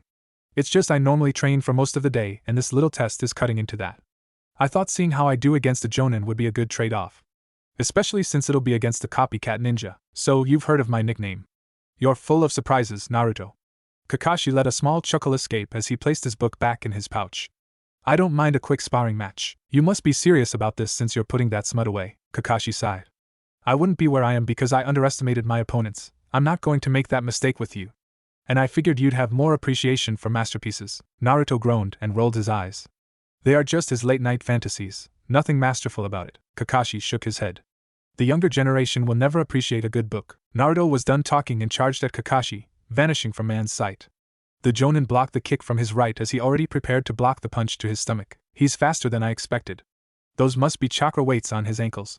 But to move at this speed with them on, how fast can he be without them? Kakashi watched intently as he continued to block repeated kicks and punches from the blonde Jinchuriki.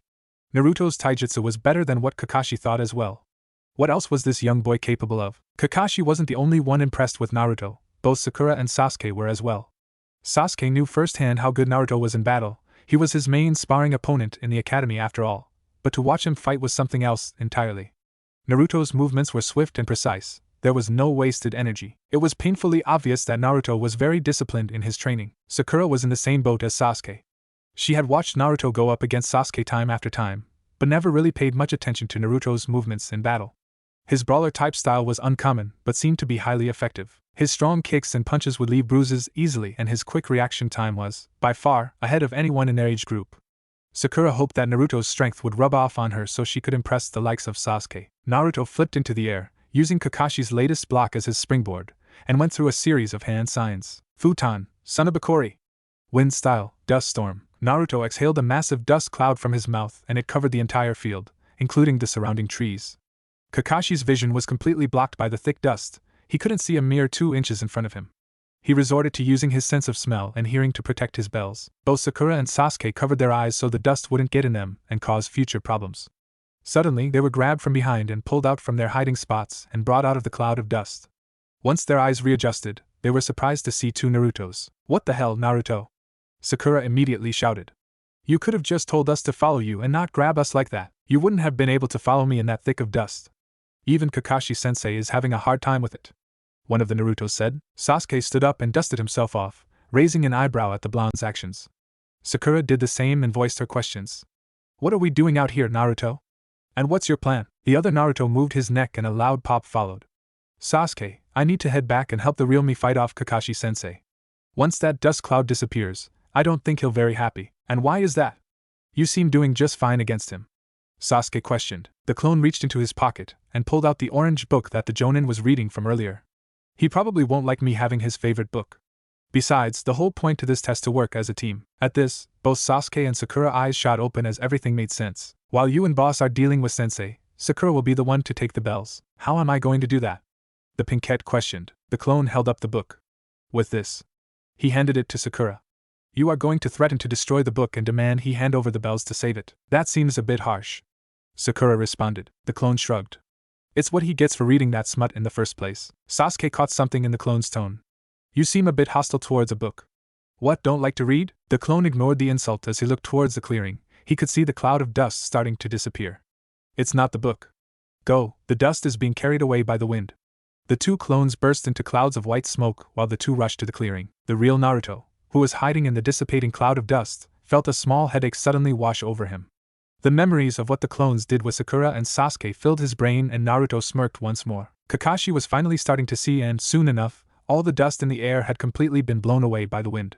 He was surprised to see that Naruto was no longer alone. Standing next to him was Sasuke. They were both in a battle stance. Kakashi had little time to react to Naruto and Sasuke's joint attack. They both went at him with opposing attacks. Sasuke would send a kick and Naruto would send a punch. And vice versa. Kakashi was impressed once more. He was pleased to see that they could put aside their differences for a common goal. Now if they could incorporate the female member of their team then. Sakura. Where is she? A sudden wave of worry came over the famed copycat shinobi as he tried to sense the young girl's chakra. but he couldn't find her. He noted that Sakura would be a natural at chakra control because she was hiding her chakra signature very well. Naruto and Sasuke's dual attack was quickly countered when Kakashi used Sasuke's momentum to throw him into Naruto, giving Kakashi the breather he needed to search for Sakura. He didn't have to look very far because she was standing out in the open. She seemed to be hiding something behind her back. Say, Kakashi-sensei, how about a trade? Kakashi raised his eyebrow. A trade? Sakura removed her hands from behind her back and held Kakashi's book with both hands, near her chest. You hand over the bells and I won't destroy your book. The innocence in Sakura's voice told Kakashi that the pinkette wasn't kidding. True panic and fear fell upon the jonin. Okay. Okay.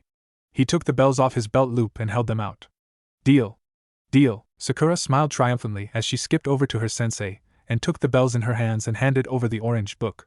All three students noticed that their teacher breathed a heavy sigh of relief when that book was in his hands, like some type of security blanket. I must say, I'm impressed you three, Kakashi said when he made his way over to his students.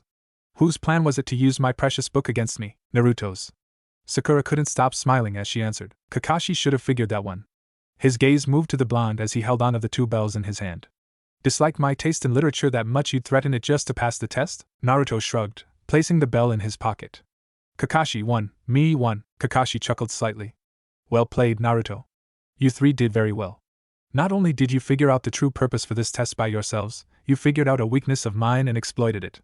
You three did well. Congratulations, you pass. Sakura's wide grin somehow became even wider as both Naruto and Sasuke smirked in triumph. They were now official shinobi of Konoha no Sato. And unknown to them, the first to pass the bell test. Good job, you guys. We are now officially Team 7. Our first mission is tomorrow. Meet here at 7 tomorrow morning. 2 months later, Naruto and the rest of Team 7 couldn't believe this was the third time this week that the same damn cat had run away from its owner. It was also the 8th time this month as well. Naruto knew he wasn't the only one considered skinning the cat alive as a way of showing Madame Jimmy, the Fire Daimyo's wife, that you can't bear hug an animal into loving you. Team 7 watched the Fire Daimyo's wife pay for her third mission this week then leave the room behind them, leaving only the team and the Hokage in the room. Good work, Team 7. The Hokage said. Your 7th D-rank mission this week and 20th one this month. Your team is quite impressive, Kakashi. Kakashi bowed slightly. Thank you, Lord Hokage. Sarutobi was going through some papers on his desk, seemingly searching for something. Kakashi knew that the Hokage was looking for another D-rank mission to give his team. He didn't mind that, but the gray-haired Jonin felt that his team was ready to take the next step. Lord Third, I believe my team is ready for the next level. Sarutobi stopped rummaging through his papers and smiled at one of most trusted shinobi. He picked up another piece of paper he had set aside earlier. You think they're ready? Kakashi didn't say anything but nodded that carried all the words he wanted to say. At your request, I do have C-rank escort mission to the Land of Waves. Kakashi looked over his shoulder to his team. Any objections? Sakura was nodding excitingly, Sasuke was smirking, and Naruto slammed his fist into his hand and held a toothy grin. Sarutobi liked to see Naruto expressing himself like he was.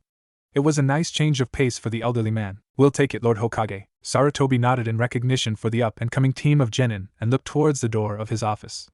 Hey, you can come in now, he called out. The team's attention was shifted to the door as it was opened by an elderly man, holding a nearly empty bottle of sake, who stumbled into the room.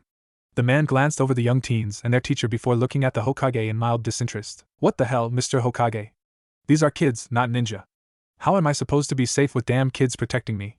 The short one with the angry-looking face looks too stupid to be a ninja. Naruto glared daggers at the older man. It was no secret that he was talking about him. Sasuke was smirking and Sakura couldn't help but giggle at the insult. Sarutobi, however, wasn't going to let this client insult his shinobi. If you don't like the team selection I have for you, you can take your business elsewhere, Tazuna. I wouldn't have given them this mission if my confidence was lacking in them.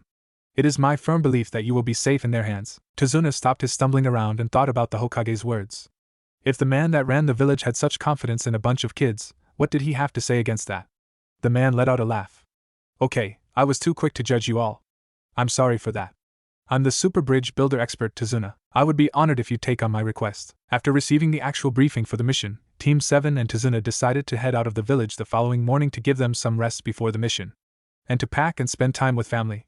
Well, that was mostly for Sakura because her two male teammates didn't have any family to go home to. With Naruto, Naruto had been lacking on his training as of late because multiple D-rank missions could be done in a single day.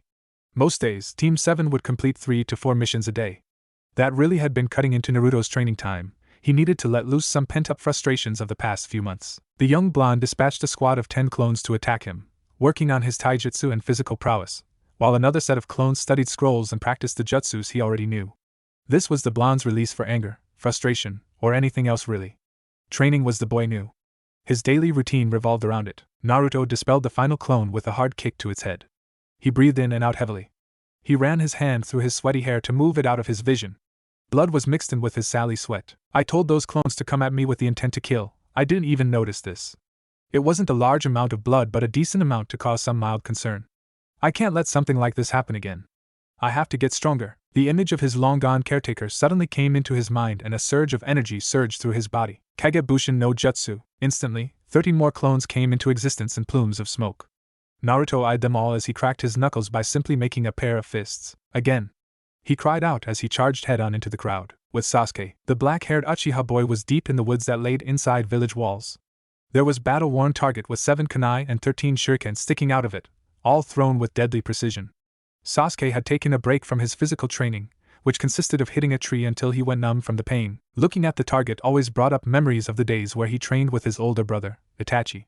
Back then, his only concern was making sure he actually hit the target instead of trying to aim for the bullseye. Then, Sasuke just wanted Itachi to be proud of his skills so that their father would be impressed too. Now, Itachi was the sole reason for Sasuke to keep going. The young Avenger would not stop or rest until Itachi Uchiha lay dead at his feet. With Sakura, Sakura had been growing more nervous throughout the rest of the day and into the night. After she was finally able to stop and think about the possible outcomes of leaving the safety of the village for the first time, both excited and terrified the young kunoichi. She was excited to what the world was like outside Konoha, but Sakura was not stupid nor naive. She knew there were bandits that preyed on the weak and missing shinobi that hated the great nations and were far stronger than her.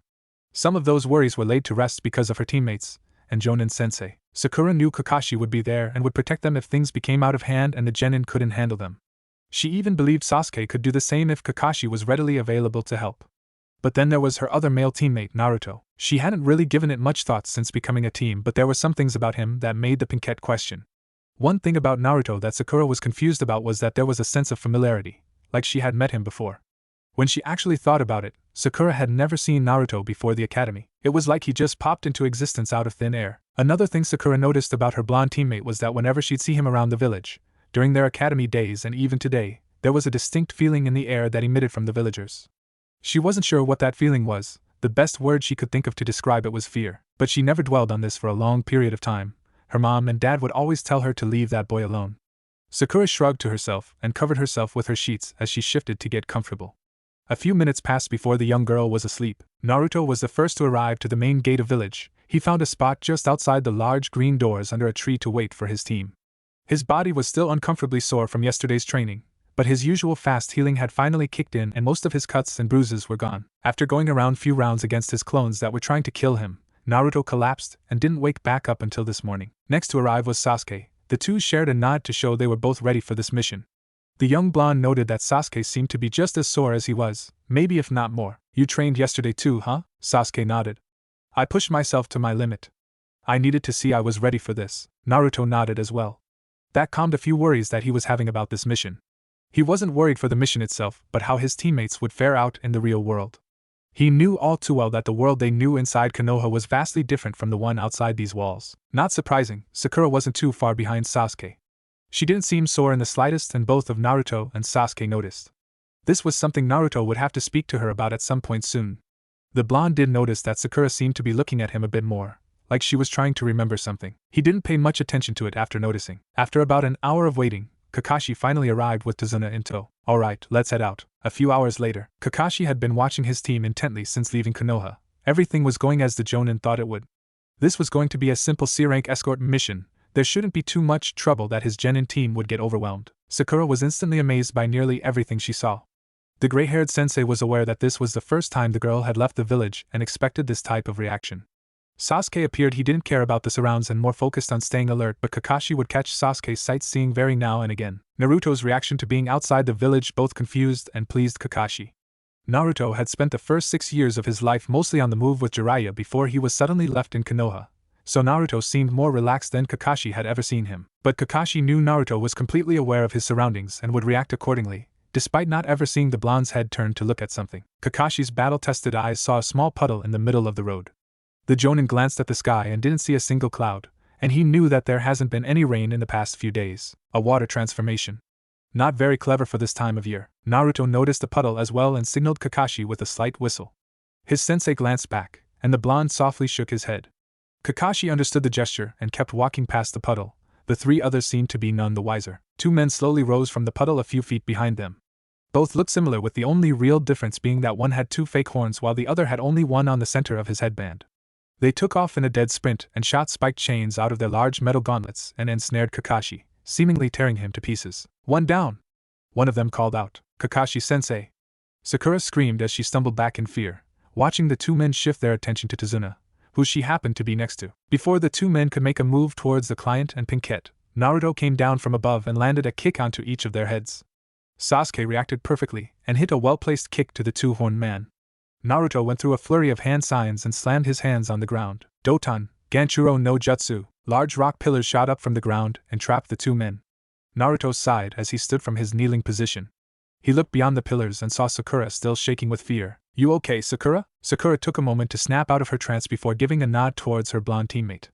The Pinkette quickly turned to their black-haired teammate and ran to his side. "Are you okay, Sasuke?" "You did awesome." Naruto ignored Sakura's fangirling and proceeded to move closer to his prisoners. The two Rouge ninja continuously tried to escape but to no avail. They were trapped until Naruto would undo the jutsu. Naruto felt a hand on his shoulder. It was Kakashi. "Not bad, Naruto. Smart move in capturing them. I was wondering when you'd come out of your hiding spot." Naruto quipped. Kakashi gave an eye smile. "I'm glad to see you can handle yourself, Naruto. You as well, Sasuke." Kakashi expected Sakura to not do as well as her male counterparts, something he'd have to work on with her. He turned his attention to the trapped Rouge shinobi. The demon brothers, Gozu and Meizu. The two brothers, despite being trapped and mostly immobile, flinched. Then Jonin spoke their names. "Do you know these guys, Kakashi-sensei?" Sakura questioned. The Jonin shook his head. "Not personally, no. They are listed in the bingo book as mid-C rank missing ninja. Their file description states that if you ever run into them that they were most likely hired to kill you." Kakashi's one visible eye glared at Tazuna. "Or someone you happen to be protecting." Tazuna didn't hold out for long before letting out a sigh. "It seems I've found out." Sakura looked at the elderly man, then at her sensei. "What is Tazuna talking about, Kakashi-sensei?" "Think it through, Sakura. After dealing with me, who did the ninja target next?" Sakura thought about it for a moment before responding. "They went after Tazuna before Naruto intervened." Kakashi responded with a simple nod. He turned his attention back to the trapped missing nin. "Who hired you to take out Tazuna and why?" There was no response. Kakashi sighed and turned to Naruto. The blonde needed no further instruction. He held the Doton hand sign and the large pillars began to move closer to each other, slowly crushing the Rouge shinobi. "Damn it! Stop already! We'll talk!" Meizu cried out. Unknown location. A short, fat man with brown spiky hair continuously readjusted his suit as he paced nervously. "I thought you said those two would be enough for the mission. Where the hell are they? I hired you to kill the bridge builder, not send someone else to earn your pay." "Shut up before I kill you," a voice annoyingly retorted. A tall and noticeably muscularly man wearing blue pinstriped pants, black and white camouflage arm and shin guards, and skin-tight black shirt. His grayish skin was followed by short black spiky hair. The man's face was completely covered by bandages from the arch of his nose down. His headband, from Kirigakure, slanted across his head, and held a monstrous sword with the blade resting on the floor. With very little effort, the man picked up the sword with a single hand and pointed it at the short man. "Stop your bitching, Gatō. I'll go myself this time and kill them all." "Are you sure?" Gatō asked questioned. "It seems the enemy is rather skilled if they took down the demon brothers. And they'll be on high alert now." "Who do you think I am?" "There's a reason I've been called the Demon of the Mist, Zabuza and Momochi. Consider them dead." With Team 7, Kakashi let out a sigh after the demon brothers finished giving him everything he wanted to know. "This mission just went from a low C rank to a high A rank since we'll be dealing with Zabuza and Momochi." Tazuna lowered his head. "I apologize for lying to you all. The truth is my country doesn't have the funds to pay for anything higher than your village's rate for a C rank mission. Gatō's makeshift dictatorship destroyed our trading with other villages. He's also heavily involved with drugs and other illegal items. Our main problem is that he hires ninja to keep his company going. There isn't much the Land of Waves can do against him." Sakura looked at Tazuna confusingly. "Why can't the Land of Waves just send some high-ranking ninja to take him out?" "Not all countries have ninja, Sakura. Some have samurai, but some have no type of military at all. Meaning they have to outsource their military to other villages. We can't even do that. Gatō completely controls all exports. That's our land's only source of income. The bridge I'm building is the only way we can reconnect with the rest of the world and prosper once more." Sasuke glanced at the elderly man. "So that's why Gatō hired them to kill you. If that bridge gets finished, then it'll ruin his hold over your town." Tazuna kept his gaze to the ground. "Yes. And I'm the only one who knows how to create a bridge like the one we need. If I die, then it'll never be completed. Kakashi gave a small eye smile as he looked over his team. It's up to you guys if we continue this mission or head back to the village and inform Lord Hokage. What do you guys think? Before anyone could voice their concerns, Naruto spoke up. There's no need for discussion, we're going to continue the mission. We are more than capable than holding our own against anyone we face. I don't even see why you would ask the question, Sensei. Kakashi did agree with his blonde student, but he wanted to get a unanimous agreement because they had to feel ready. The only concern for the gray-haired was that Sakura wasn't physically strong enough to handle fighting someone of Zabuza's caliber. Her mental strength was second to none when compared to that of Naruto and Sasuke. Does everyone agree? The other two genin nodded, Sakura more furiously than Sasuke. We'll go through with the mission, Tazuna. Tazuna breathed a sigh of relief. Thank you so much. I'll make sure I find some way to repay you for the trouble I've caused. Team 7 was about to begin their traveling once more before Sakura spoke up. What about them? We can't leave them in there, can we? She pointed over to the two captured Rouge shinobi that were still trapped in Naruto's jutsu. Kakashi rubbed the bottom of his chin. I suppose you're right. He glanced over to Naruto. What do you think, Naruto? You were the one who captured them after all. Naruto thought for a moment before reaching into his back pouch to pull out a small book. He flipped through the pages until he came to the one he was searching for. These guys have a sizable bounty on their heads for being mid-level C-rank missing shinobi. I think there is a collection office not too far from here. We could turn them in and let the people who want them deal with them. Plus, pocket the reward as compensation for unknowingly getting Delta A-rank mission. Kakashi nodded. Normally, I would be all for that, but we are on a bit of a tight schedule. I'm afraid we don't have the time for a detour. I can send my shadow clones while we push forward, they'll catch up once they've finished. Kakashi thought over Naruto's plan. He saw no issue with it, and nodded his head in agreement. Naruto nodded as well and created 4 shadow clones. You know what to do. The 4 clones nodded and made their way over to the bound missing ninja, with the demon brothers being escorted by the team of clones. Tazuna, with Team 7 as his escort, continued their journey towards the land of waves. A few hours passed, and the team came to a lake with a docked boat. Tazuna informed that this boat was for them to enter the land of waves. It didn't take very long for Team of Genin to realize the sudden decline in visibility as they departed from the wooden dock. I can't see a damn thing, Sakura complained. She could barely see her teammates in the boat next to her, let alone what was in front of her. That's the hidden mist for you. Tazuna chuckled.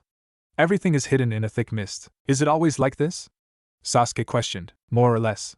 The bridge builder shrugged. Honestly, I've never seen the fog get this bad before, but I'm not surprised that it is. Kakashi slightly lifted his head from his book, who somehow could read it despite the thick mist, and thought about the elder man's words. If he's lived here all his life and never seen the mist this dense, I'll have to keep my guard up. It didn't take much longer for Team 7 and Tazuna to reach the landing dock. They slowly walked further into the small town.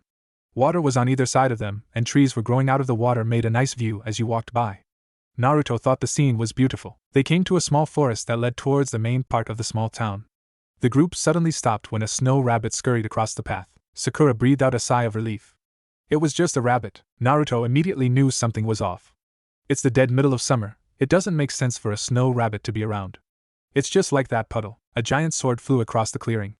Naruto sensed the danger and quickly grabbed Sakura and pulled her over out of the way while Sasuke did the same with Tazuna. Kakashi simply just dodged the blade entirely. The sword launched itself into a tree and instantly, a large, tall man stood on the handle. Kakashi Hatake, what an honor it is to meet you. Kakashi finally looked up from his book and placed it in his back pouch. Zabuza Momochi, I've been wondering when you'd show up. A small scoff escaped Zabuza's bandaged face. I see the demon brothers didn't keep their mouths shut. It was the easiest interrogation I've ever been a part of. The missing ninja looked over the 3 genin. I must say, I'm shocked that your brats dodged my sword without your help. Sakura felt a shiver run down her spine as she physically flinched at the gaze of Zabuza. Sasuke didn't let it show, but he felt the same fear as his female teammate. Naruto stepped forward and stood next to his sensei. Hey sensei, mind if I take the lead? Not only were Sakura, Sasuke, and Tazuna shocked by Naruto's statement, Zabuza took the comment as an insult. A freaking genin wanting to take him alone? Zabuza vanished and appeared behind Naruto with his massive sword in hand. I'll show you to not underestimate me. Zabuza, with blinding speed, brought the sword down and sliced Naruto completely in half. Before anyone could react to the sudden attack, the 2 halves of Naruto suddenly exploded. Both Kakashi and Zabuza emerged from the smoke cloud unharmed. An exploding shadow clone? That's some technique to teach a genin. Zabuza commented. You must be a damn good teacher, Kakashi. The gray-haired man let out a small chuckle. I wish I could say I was, but Naruto is mostly self-taught. Zabuza wanted to question the man more but was stopped by the same blonde that appeared in front of him, ready to strike. Naruto could hear Sakura's happy cries behind him, but he paid no mind to them as he and Zabuza exchanged blows. The two dueled throughout the clearing as a very thick mist began to cover the surrounding area. Zabuza disengaged and disappeared into the mist. Naruto scanned the immediate area but couldn't see the S-rank missing ninja. Naruto let out a sigh as he turned and headed back to his team, where he could hear his sensei's screams for him to return. Kakashi let out the breath he had been holding when Naruto landed into the formation that Sakura and Sasuke had created to protect Tazuna. Kakashi looked back over his shoulder. "You guys stay here with Tazuna, I'll handle Zabuza." Kakashi turned back and lifted his headband from over his eye, revealing his Sharingan. "I guess I'd better get serious," he said to himself as he faded away into the mist. With Naruto, Sakura, and Sasuke, the three genin couldn't see the battle between Kakashi and Zabuza, but they sure could hear it. The clashing of steel and the occasional taunt made Naruto started to grow restless. He wanted to challenge himself against Zabuza to see how far he had come. He couldn't gauge his abilities good enough in that short bout. Fighting Jiraiya was one thing, that was training, and the Sannin held everything back. This was real life. The possibility of death was high. Naruto felt an odd mixture of fear and excitement. Sasuke kept his calm and collected demeanor as he continuously scanned the dense fog for any threat. He was ready, he had prepared for this. But there was still that lingering doubt that always plagued the young Uchiha. The doubt that he would somehow blunder and lose his chance for revenge against the man that took everything from him. Sasuke would not fall, he lay dead at his feet. Sakura was the most visibly shaken by what was happening around her. She knew of the risks that came with being a ninja but didn't expect to be fighting an S-rank missing ninja on her first mission outside the village. She was anything but prepared for this. Sure, she felt safe with her teammates around, but that still didn't drown out the fear. Suddenly, the surrounding area grew silent. The sounds of the battle had stopped. The silence lasted a few minutes, making the team of Genin and Tazuna worried for their sensei. Naruto didn't like it and decided to deal with the fog around them to figure out what was going on. He went through a series of hand signs. Kazakiri no Jutsu. Wind burst technique. All the fog instantly vanished as a quick, yet strong wave of wind washed away the fog in the area. Zabuza had trapped Kakashi in a chakra-infused ball of water. There was a clone that stood in front of the real Zabuza, acting as the guard. Sasuke gasped when he noticed the Sharingan in Kakashi's left eye. He stared at Kakashi in a mix of shock and confusion. How the hell does he have the Sharingan? Kakashi isn't an Uchiha. That's not possible. Both Sakura and Tazuna, who knew of the Uchiha Keki Genkai, had similar thoughts overrunning their brains. Naruto narrowed his eyes slightly when he noticed the scar running over the eye. Surgically implanted? There's not many medics that can transfer body parts like that. I wonder if this was her doing? Naruto didn't dwell on his thoughts about Kakashi's Sharingan but instead on how he would free his sensei from that water prison. The blonde took notice that Zabuza, the real one, had his hand placed in the ball itself, as if he was holding it together. That gave the clone reason to act as the guard. Maybe he could hold off the clone while Sasuke figured out a way to release Zabuza's hold on the water prison. But then Sakura would be left alone to protect Tazuna. Naruto was thrown from his thoughts when Sasuke suddenly drew a windmill shuriken, specialty weapon for ninja. The two glanced at one another, a plan formulating instantly. Naruto smirked as he nodded, then pulled out a normal kunai. Now Naruto, the blonde threw the kunai as Sasuke also threw the giant shuriken. The clones simply sidestepped both weapons as they continued towards the real Zabuza. Zabuza merely dodged the kunai and caught the windmill shuriken. Ha! Is that all you got? Zabuza was about to break into a bit of laughter but was grabbed at the back and thrown into a tree, pulling his hand from the jutsu and ultimately breaking Kakashi free. Zabuza didn't have much time to defend himself from Naruto's quick strikes. As the two fought for a second time, Zabuza noticed that it was a clone of the blonde that threw him. This Gaki transformed a clone into a kunai? I never saw a hand sign. He must have pre-planned it, and transformed the clone beforehand. Talk about thinking ahead. The real Naruto and the real Zabuza dueled once again as Kakashi quickly dealt with the Zabuza clone. Kakashi waited for an opening to engage Zabuza himself. Surprisingly, Naruto was holding his own against the Rouge Ninja. Zabuza jumped from Naruto, and Kakashi saw his opening and followed him out onto the pond. Sasuke and Sakura watched in amazement as Kakashi and Zabuza stood on the water as if it was solid ground. How was that even possible? The two charged at each other with the intent to end this once and for all. Zabuza with his sword and Kakashi with a simple kunai. The two fought for a while until something became very clear. Kakashi was copying Zabuza's every move. The swordsman ran to the right, but Kakashi followed him perfectly. Zabuza stopped and raised his hand while keeping his other hand to his front, preparing for a jutsu. Kakashi stood in the exact same stance. Suetun, Suryuden no Jutsu. Both Kakashi and Zabuza announced at the same time. The dragons began to swirl around the casters before colliding and resulting in a mist explosion. When the mist cleared, Kakashi and Zabuza were fighting hand to hand once more. It was clear Zabuza was having hard time keeping up with the copycat. All you're doing is coping me, you monkey bastard. Zabuza's eyes widened as he grit his teeth, growing tired of Kakashi's mind tricks. I'm going to make it so you can never open that damn mouth of yours again. Kakashi snapped through another series of hand signs were too quick to follow. Zabuza was too distracted by Kakashi's Sharingan, and the distilled image of himself that appeared behind Kakashi. Suetun, Mizu no Bakuhatsu. Water surrounded Kakashi and Zabuza watched in utter shock as it exploded towards him. Zabuza slammed into a tree hard. Before he could fall to the ground, Zabuza was pinned to the tree by kunai that were thrown by Kakashi. It's over. Zabuza looked up towards Kakashi, who was now crouching on a tree branch above him. Can you see the future, Kakashi? Now emotionless, Kakashi stared at Zabuza. Yeah, and you're dead. The copycat ninja raised his kunai to send Zabuza to the afterlife, but was a second too late because two saban needles pierced the swordsman's neck. Kakashi watched closely as a hunter ninja appeared in front of Zabuza's dead body and let out a small chuckle. You're right, he did die. The ninja started to pick up the lifeless body as the mysterious ninja looked at Kakashi. I've been waiting for my chance to kill Zabuza for a while now. As one would think, he's not the easiest to track down, let alone take down in a fight. I thank you. Now, please excuse me so I can dispose of the body. Kakashi gave a nod as the hunter ninja turned to leave with the body in his arms. But the ninja was stopped when Naruto landed in the ninja's path with a raised eyebrow. I thought Hunter Ninja eliminated the body where it lies, no exception. Kakashi's eyes shot wide open as the realization hit him. How did I miss that? The Hunter Ninja dropped Zabuza's body as he took a battle stance. Naruto smirked and followed suit. Let's go wild. Naruto charged at the ninja but was shocked to find the ninja was fast, really fast. In the blink of an eye, the Hunter Ninja was behind Naruto and ready to strike.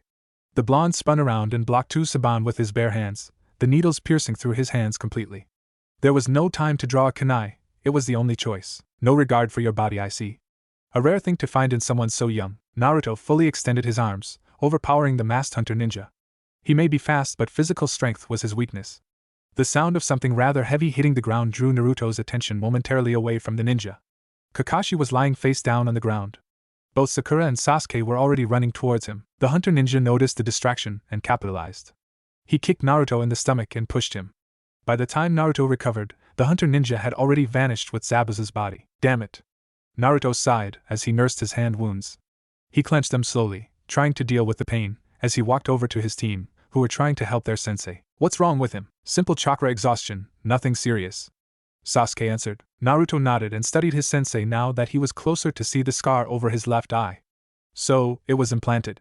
It must take a lot out of him to use it like he did. That's amazing that someone could transfer an eyeball from one person to another. It must be difficult. Sakura said. You aren't wrong. Transferring body parts from person to person is highly advanced medical ninjutsu. Hell, basic medical ninjutsu is hard to understand. You need a very good teacher. Sasuke looked at Naruto in confusion.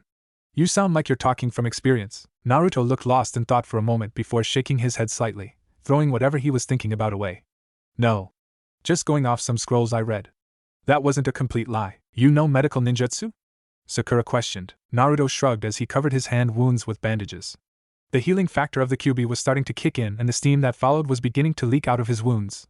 Naruto thought best to not get into that subject with his teammates. I wouldn't say I know medical ninjutsu, just familiar with how it works and able to perform self-aid when I need to. Sakura and Sasuke wanted to question the blonde more, since they knew very little about him, but Tazuna walked up to them. I'm sorry to interrupt, but I believe it would be best to leave this place and get somewhere safer. My house isn't too far from here, we can go there and recover. Team 7 nodded, all agreeing that it was the best to get somewhere safe for their sensei to recover.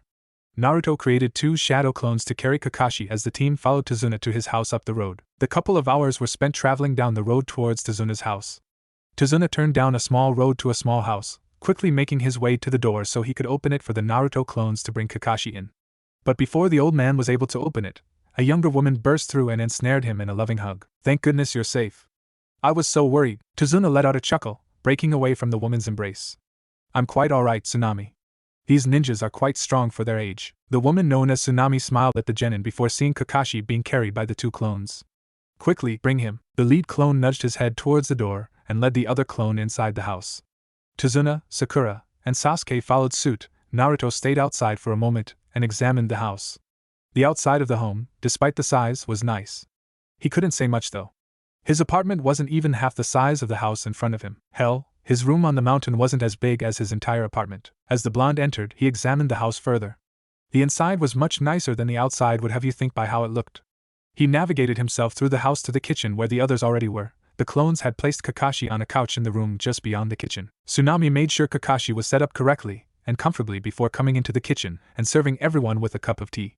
Then she sat down herself next to Tazuna. Now that everyone is all settled, I guess we can introduce ourselves.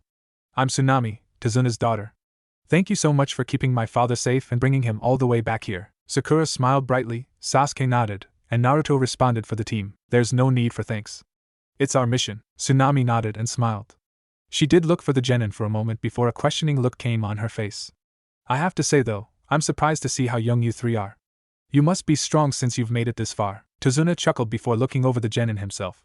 You'd be surprised. For the next couple of hours, Team 7 talked with Tazuna and Tsunami. It was mostly Sakura, Naruto and Sasuke would throw in their comments sporadically. Sakura went on about her home life and childhood, telling about how her parents were too overbearing about her being a ninja but supported her regardless. She left out the part about her being bullied for her forehead but continued to say she had a happy childhood. Sasuke was tight-lipped when the topic of their childhoods and past was given to him. The Uchiha simply gave a grunt and turned his head away when the others looked to him. Tazuna and Tsunami both knew of the incident and would not press the subject onto the boy. Sakura grew tense but was quickly relieved when Sasuke didn't respond. Naruto looked up from his somewhat blank stare and noticed all eyes were on him now. It was his turn to share. Despite Sasuke being tight-lipped about his past, Naruto's past was the one that was bathed in mystery. Sakura was all ears while Sasuke kept his eyes trained on the blonde. He let out a sigh. I don't suppose I can get out of this? Come on Naruto, Sakura whined, we don't know anything about you. Aren't teams supposed to be built on trust? Telling your secrets is one of the best things you can do to build that trust. Tsunami said. Sakura nodded furiously and turned back to her teammate. Naruto let out another sigh. What do you want to know? Where did you come from? Sasuke blurted out. I don't remember seeing you around the village until we started our classes at the academy. It was like you were made from thin air. Sakura waited intently for Naruto's response. She was glad to hear that she wasn't the only one who noticed. That's because I was never in the village until I was 6 years old. What do you mean? Where were you? Sakura questioned. Naruto looked at Sakura in her eyes. Elsewhere. There wasn't much room for discussion. Who were you with? Were your parents? Something flared up behind Naruto's eyes and Sakura could see it. It caught her attention so much so that she stopped mid-sentence, her words dying in her throat. The other three noticed Sakura's hesitation and looked at Naruto closer. His pupils were struggling to grow, like growing to slits. Parents Naruto stared blankly for a moment before shaking his head, his eyes returning to normal. I didn't have parents. They died a long time ago. Sakura leaned in closer to the blonde. They died?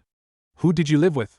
Who took care of you? His mind flashed Jiraiya, his nails digging into the wood of the table. Caretaker, he said through gritted teeth. Sasuke noticed the clenching jaw. Who's the caretaker? Naruto's response came in the form of low growl. Sannin Naruto shook his head to the left, then to the right, before suddenly standing up. His chair fell back from the sudden jerk. I need to go. Naruto quickly rushed out of the house and into the forest. Naruto, wait! Sakura chased after him. Sasuke let out another grunt before joining in the chase. He stopped momentarily and turned back to Tazuna and Tsunami. I apologize for my teammate. Then left the house. Naruto jumped from tree to tree, moving as fast as he possibly could before he tripped over his own feet and fell against the base of a random tree. He breathed heavily, not from his running but his struggle to keep control. He was shaking from trying to keep some type of control over himself. What the hell? What's happening? I've never felt a pull like that. The blonde went through one of the controlled breathing exercises that the Sandaime had taught him to calm himself and regain control. Once he felt that pull go away and finally became relaxed, Naruto reached into the pouch and pulled out a scroll to read. He glanced through the writing of the scroll until he found where he left off. The gate of view located in the stomach. The effects further increased speed and strength than the 5 gates before. No wonder the 8 inner gates are so legendary. Naruto tried to open the first gate a few years back, the gate of opening. The user must push all their chakra into a specified area of the body. It required unbelievable amounts of chakra control and the ability to hold the chakra into that pinpointed place. It showed Naruto just how bad he was at chakra control. He remembered the third saying the reason for his horrible control over his chakra was because of the massive amounts of chakra he possessed. The more chakra you have, the less control you have over it. When Naruto first tried to open the first gate, he nearly killed himself. He got frustrated by his lack of progress and channeled too much chakra to his brain. The Kyuubi said that the only reason he didn't die was because him. That was also the last time the Kyuubi had spoken to him. Naruto, the blonde looked up to see Sakura and Sasuke running towards him. Yes? He asked when the two stopped in front of him. Are you okay? Sakura panted. Yeah? Why wouldn't I be? Well, that little episode back there causes question. Sasuke quipped. Naruto let out a sigh. There wasn't much chance in getting out of giving some type of answer to their questions. They are my teammates, after all. Look, there is a lot you guys don't know about me. I understand that you want to know. I would too if the roles were reversed. But you have to give me some time. It's been a while since I've been around people that haven't tried to kill me. I'm not really used to it. People have tried to kill you. Sakura knelt to eye level. Naruto nodded, not meeting Sakura's eyes. Multiple times, Sakura blinked a few times, realizing that the blonde was not joking. The truth was written behind those blue eyes. The boy had faced death on more than one occasion. Even Sasuke noticed this and was surprised by this. Why? Naruto opened his mouth to speak but stopped, seemingly to rethink his answer. He looked down again. I'm not sure. It started when I came to the village, and it hasn't stopped. Who tries to kill you? Sasuke questioned, moving to stand next to the still kneeling Sakura. This question, Naruto did not answer.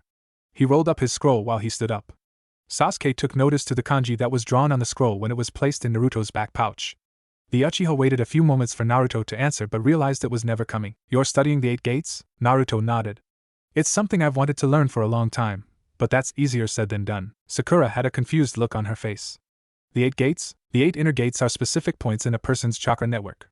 The idea of the 8 gates is to unlock those gates because they limit the amount of chakra that flows through your network. To open each gate, you have to channel most of your chakra through each point. Naruto answered. What does that do? You'll surpass your own physical limits with each gate you open, increasing your strength and speed tenfold, all at the expense of your body. You can cause extreme damage to your body if you overuse this.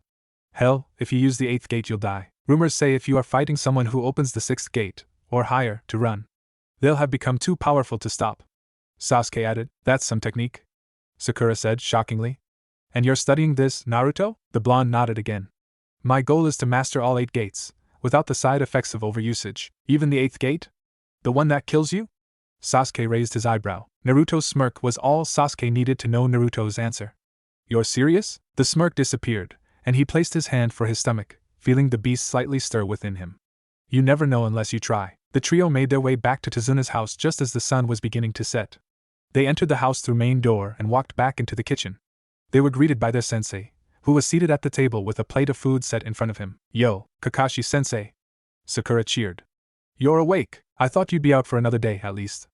Naruto commented, taking a seat next to the man. Are you able to move much? Sasuke questioned. Before Kakashi could respond for himself, Tsunami answered for him. I forbade him from moving unless he needs to. But he's not the only one I'm worried about. The woman turned to Naruto. Are you okay? You gave us quite a scare when you ran out like that. Naruto scratched the back of his head sheepishly. I'm sorry, I just had an unpleasant memory. Sakura and Sasuke held their tongues from making any comments about what happened. It seemed to them, Naruto had a trigger if he wanted to piss him off. And if he was that strong without using his anger as a catalyst, who knows how strong he'd become. Anyway, I bet you 3 are hungry. You didn't get a chance to eat yet. I'll make something quick. The 3 waited patiently for the food while Tazuna and Kakashi went back to their conversation they were having before they were interrupted. Now, back to what we were talking about, Tazuna said. He sighed before continuing. It's a pretty big risk, don't you think? I won't lie, there isn't much of a positive side to our situation. We may have the numbers advantage, but we don't know how strong that girl. That hunter ninja was a girl. Naruto spoke up. Sakura raised her eyebrow. And how would you know that? Her physical strength was horrible compared to mine. Sakura grew physically agitated. Are you saying that a woman can't be stronger than a man? Naruto shook his head, keeping his collected demeanor. No. Men are just physically stronger than women by the fact that our bodies are made to be so. But there are women out there that can overpower any man they want. I know for one that can kill a person with a single punch. Now that's impressive. Sasuke commented. Back to our discussion, Kakashi began. We don't know how strong that girl is. I have no doubt that Naruto and Sasuke could take her, and Zabuza, but that would leave Sakura protecting Tazuna alone. I'm not downplaying Sakura's abilities, but if something to happen to where she was the only one standing between Tazuna and either of them, Sakura wouldn't be strong enough to hold them off. Sakura's head dropped slightly, trying to hide her disappointment. Naruto noticed this. I think it's safe to say that me and Naruto could take that masked ninja, Sasuke stated. Naruto nodded in agreement. And besides, I can use my clones to help with Tazuna's protection if need be. I'll make sure Sakura isn't left alone. Sakura picked her head back up, seeing Naruto smiling at her slightly. Hearing that he'd spare a few clones to help her out made her feel a little better. Kakashi smiled under his mask. Good to hear. Now we just need to figure out Gatō's Loka. There's no point in trying to fight Gatō. You're all going to die anyway. Naruto raised his eyebrow at the small boy that had just walked into the kitchen, not because of his words but because of his outfit. He was wearing green and white striped hat with green overalls. It was strange, if Naruto was completely honest. And what makes you so sure about that? The boy glared daggers at the blonde, clenching his fists in fury. Gatō is too strong and too powerful to be killed. You'll be slaughtered on the spot. Just run away and stop pretending to be strong because you're not. Naruto chuckled. Kid, we're ninja. We accept the chance that we could die at any moment on a mission. It's honor to give your life for something bigger than yourself and letting others prosper because of your sacrifice. You don't get it. These people are trying to kill you. If you value anything in your life, you'd run and never come back. It's because we value what's important to us is why we welcome the chance of death. And I'm not the type to just hide under my covers when someone I know could be killed. I'll die before I let my comrades die. You have no idea what I've been through. You have no right to say anything to me. There is no such thing as a hero. The boy bolted back the way he came. There was sounds of rapid footsteps going up a set of stairs, then a door slamming shut. Tazuna let out a sigh, watching Tsunami quickly follow the boy upstairs. I apologize for my grandson. He hasn't been himself lately. He lost his father and completely turned himself off from the world. He's lost all hope. What happened to his father? Sakura asked. Kaiza was the hero of the city. He was the hope that kept this town alive. If something was going on, Kaiza was the one who put a stop to it. No matter the problem, he'd fix it. That is until Gatō arrived. Gatō saw Kaiza as a threat to his corporation. To show that nothing like that would stand, Gatō publicly executed Kaiza. What? Sakura gasped. Even Naruto and Sasuke were shocked. Naruto turned his head towards the stairs, knowing the boy was up there. Ever since that day, nothing has ever been the same. The town lost hope. Both Tsunami and Inari changed and still haven't recovered. There was a silence that followed the Tazuna's words. There wasn't much to say after a story like that. Kakashi let out a sigh. I'll be waking you 3 up early tomorrow. We have things to do. The next day, the following morning, Team 7 woke up early. Nothing Sasuke and Naruto weren't already used to, but Sakura had never woken up before 6 o'clock in the morning. It was certainly a shock to the pink-haired girl when she was woken by her crutch-bound sensei at 4:30. She was left questioning why she was woken up so early because Kakashi left immediately after to wake up the 2 males, who were already awake. Sakura was having a hard time focusing as she trailed her 2 teammates. She couldn't help herself from yawning almost constantly. But she was surprised every time she looked at the backs of Naruto and Sasuke.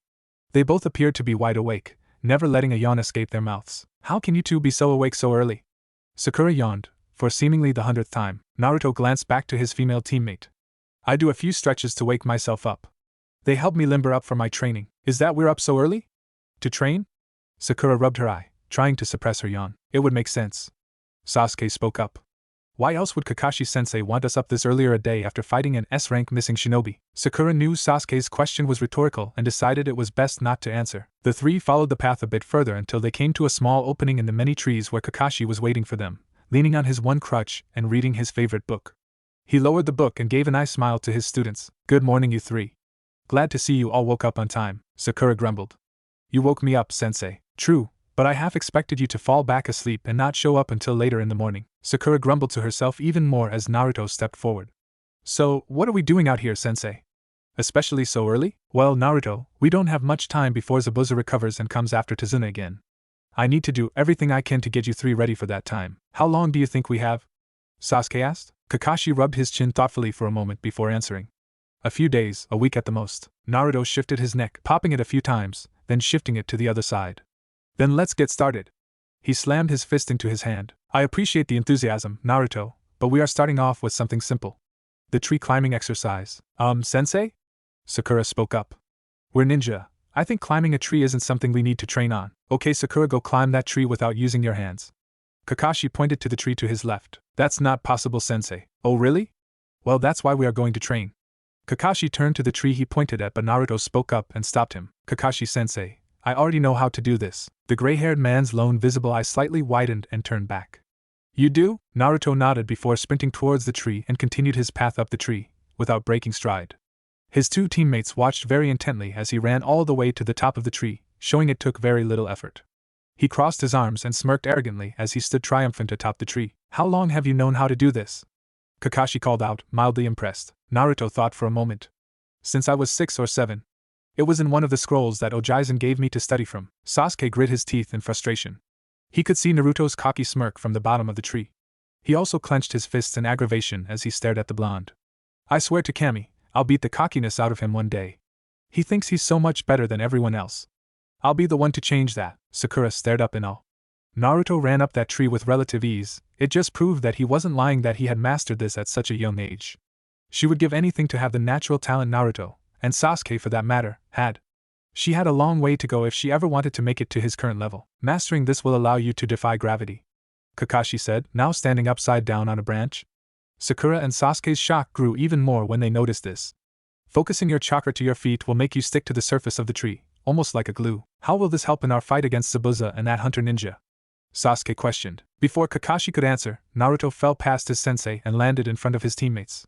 Chakra control helps improve your stamina and help with performing jutsu. Theoretically, mastering this technique can help you master any jutsu you want, says the scroll. That is correct, Naruto. Kakashi crouched his way back down the tree and stood next to his blonde student. But don't think this is an easy thing to learn, even the most skilled ninja can have trouble with this. Channel too much chakra and the tree will break, don't channel enough and you won't stick and fall. Use a kunai to mark your progress as you climb. Sakura and Sasuke nodded, realizing precision is the key to this. They both took out a kunai and turned to a different tree. Kakashi watched them for a moment before looking at his blonde-haired student. Seeing how you already know this, I would go ahead and start you on something else, but that would require me to be at full strength. It's okay, sensei. I'm used to training by myself. I prefer it really. Naruto turned and headed to a different part of the forest. Just send for me when it's time to head back. Hours later, Naruto was laying on the forest floor, limbs spread out. His eyes were closed as he enjoyed the cooling breeze. He was taking a break from his training to catch his breath and to study a new scroll, but the ground was too comfortable now to grab his storage scroll. There was a small shuffle of the grass next to him. He opened his eyes to see a girl, about his age, with long black hair and wear a pink sleeveless kimono with small plum-colored swirls, standing over him with a basket in hand. The girl's face was rather attractive. She was cuter than Sakura. You'll catch a cold if you sleep out here, she said sweetly. Naruto sat up and the girl stepped back. He wanted to argue that he wasn't sleeping, but he knew if she hadn't just come here he would probably be sleeping. He caught something familiar about this girl. Who are you? She smiled again, kneeling to his level. My name is Haku. Nice to meet you, Haku. I'm Naruto Uzumaki. Haku kept smiling as she looked over the blonde. You're a ninja? Naruto smirked and nodded. You bet. What are you doing out here all by yourself? I was training. Haku smiled cutely. It seems quite hard if you look like this by midday. Naruto nodded. I have to train really hard to accomplish my goal. What's your goal? I want to become strong, really strong. But you already look really strong. Naruto shook his head. No, I just don't want to be strong. I want to be the strongest of all. I want to prove to my home village they were wrong about me, wrong for everything they've done. And then get the acknowledgement if the one person that I hold above everyone else. Haku stared at Naruto, examining him and his words, but covering her mouth with her hand and giggling slightly. What's so funny? That one person whose acknowledgement means the most to you, someone you care deeply about or someone who's wronged you. No, this person hasn't wronged me. I've sworn to protect them with my life. Haku's eyes went dull, staring blankly slightly to the side. Her childhood and past flashing through her mind. The loss of her parents. Surviving on the streets in the cold winter. All leading to the point she met him. When you have something you want to protect, that is when you become truly strong. Naruto let the words sink into his young, yet experienced brain. Those words would come to be the very foundation for Naruto as he grew up, growing into the man that would change the world. He just didn't know yet. I understand that very well. The two shared a heartwarming, innocent smile. Then Haku turned to leave. You will become strong. Let's meet again sometime. Naruto nodded. Of course. Oh, and Haku? He waited for the girl to stop and turn her back to him. Next time don't let an enemy ninja get that close to you. The girl turned fully around, shock filling her features. How'd you know? Your scent. I remember it. Are you some kind of tracker ninja? Naruto shook his head. No. Just a man of all trades. Haku narrowed her eyes. After our little encounter, I did a little bit of research on you. Despite your file being double S rank, it was quite easy for Gatō to gain access to it. Perfect scores on the graduation exam in Konoha's academy, yet you would skip for weeks at a time. How is it a boy, who was considered dead last, can become the strongest of all? Never judge a book by its cover. Haku suddenly turned to leave. Remember your own words. I'm assuming Zabuza is still alive and that we'll see him soon? Naruto's words were more of a statement instead of a question, knowing full well that the swordsman was very much alive. Haku turned her head back. Zabuza and I still have a job to complete for Gatō. That bridge builder must die. Naruto rolled his shoulders, loosening himself, as he stood up. I can't let that happen, Haku. It's my mission to protect that old man. You're not strong enough to take on a person like Gatō. He may not be a ninja, but money holds a very similar power over people like chakra can. Naruto scoffed. You're the second person to tell me I shouldn't fight that guy. All it's doing is making me want to fight him more and more. It's getting me all excited. Haku shook her head. You don't understand. But you will. Gatō does not have a moral code. Nothing is off limits. He will find out your greatest weakness and use it against you with no remorse. No matter who or what it is. Naruto narrowed his eyes, recalling the story of Inari's father from the other night. If Gatō was willing to publicly kill a man for simply being helpful to his community, Then what other dark things was this man capable of doing? The next day was completely devoted to training for Team 7. Sakura and Sasuke were continuing to master the tree climbing exercise while Naruto was tasked to protect Tazuna when he went to work on the bridge. Though Naruto read his scrolls while the men worked, Sasuke struggled with the chakra control at first. While Kakashi had given him the warning that too much or too little chakra wouldn't work, the actual controlling the chakra was the hard part for the Uchiha. It seemed that this was the first thing Sasuke struggled with for a long time, and it showed. His frustration mounted even more when he saw how easily Sakura had taken to the exercise. Adding to the frustration he already had because Naruto had already mastered the technique. In Kakashi's words, Sakura has a natural talent for chakra control, the best he had ever seen in all his years. There was a trade-off for that talent. The girl had subpar chakra levels even for a genin. She doesn't have much chakra to control, so that's where her talent for it comes from. But it's still impressive to see someone to have such control over her chakra. It wouldn't take much to increase her chakra levels. Then she'd really be a force to be reckoned with.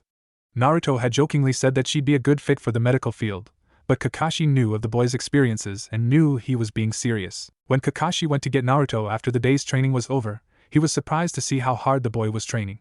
The field Naruto was set up and was filled with open scrolls spread out throughout the field. The trees had kunai embedded in them, along with shurikens and other various ninja tools. Kakashi also noticed that there had been sort of battle, multiple in fact. There were fist-sized holes in the trees, along in the ground, and Naruto was cut and bruised beyond measure, though his extreme healing factor was already kicking in. It was a gauntlet, as Naruto called it. A continuous funnel of shadows clones as his opponents. Groups of 10 shadow clones would enter every couple of minutes until Naruto either passed out or told them to stop. Naruto never stopped until he passed out. Kakashi gave Naruto the day off, and tasked him out to protect Tazuna while he and his crew worked on the bridge.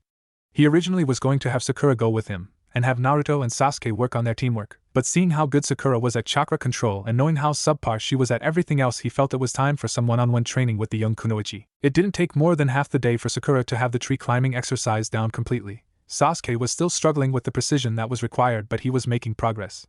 Kakashi complimented Sakura on her success before taking her to a different part of the forest for some more training. The bridge. Naruto rolled up his third scroll of the day as the bell sounded for lunch break. The blonde sat on the finished part of the railing as he watched the construction workers put down their tools and break for some lunch.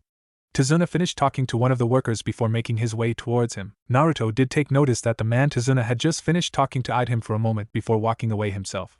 That man was not the first eye him like that. Anything come up? Naruto shook his head. No.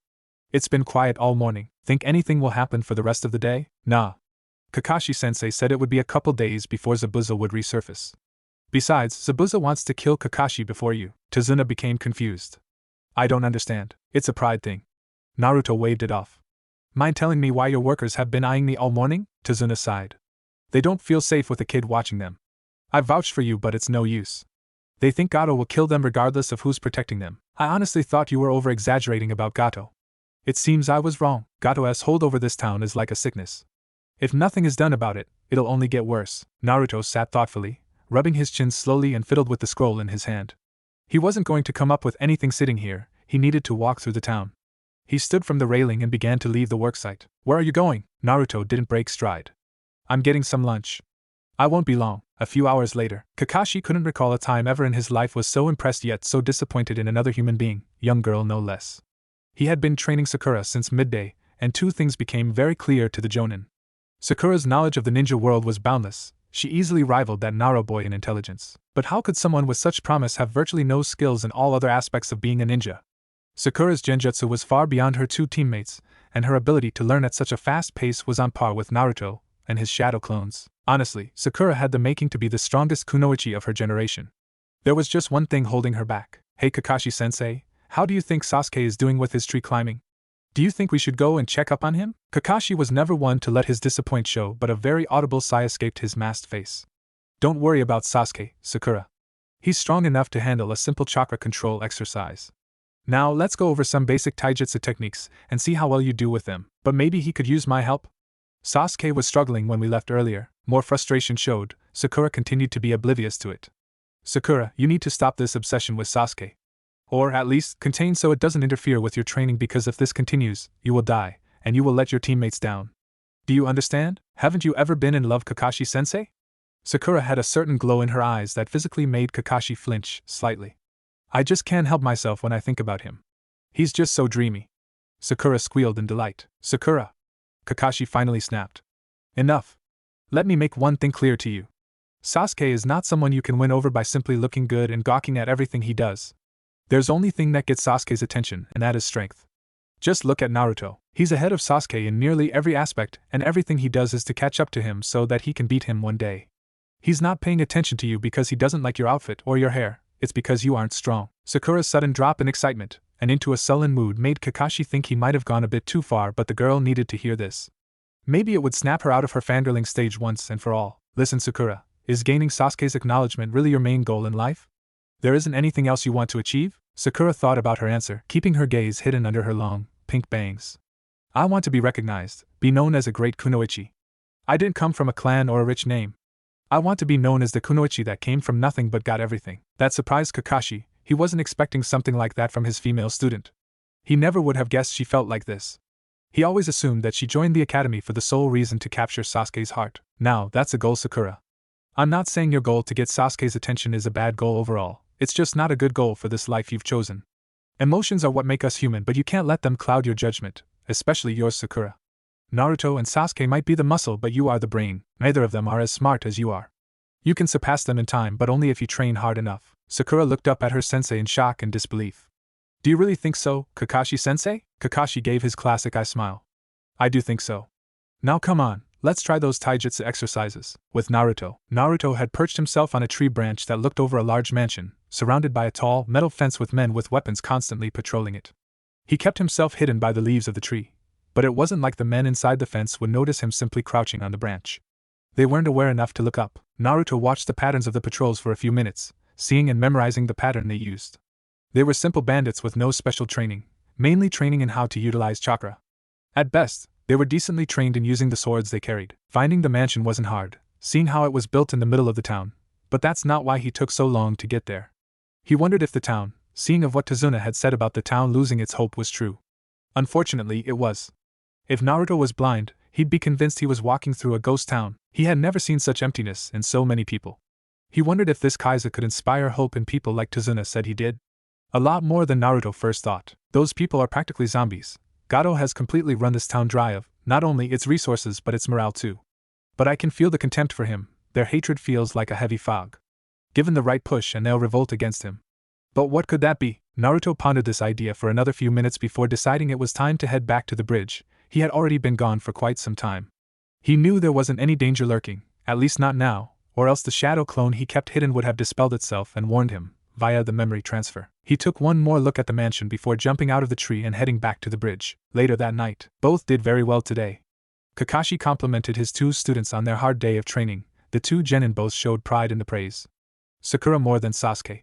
Sasuke finally mastered the tree climbing exercise while Sakura and I discovered her strengths and weaknesses that she needs to work on. Naruto nodded, liking the fact that his sensei told him about his teammates' training, as he ate the dinner that Tsunami had made for them. Frankly, this was one of the better meals he had eaten in his life. He had grown accustomed to stale milk and overcooked ramen, not to mention the literal bugs he was fed back on Mount Maiboku. Anything happen on the bridge, Naruto? Naruto shook his head, swallowing what food he had in his mouth.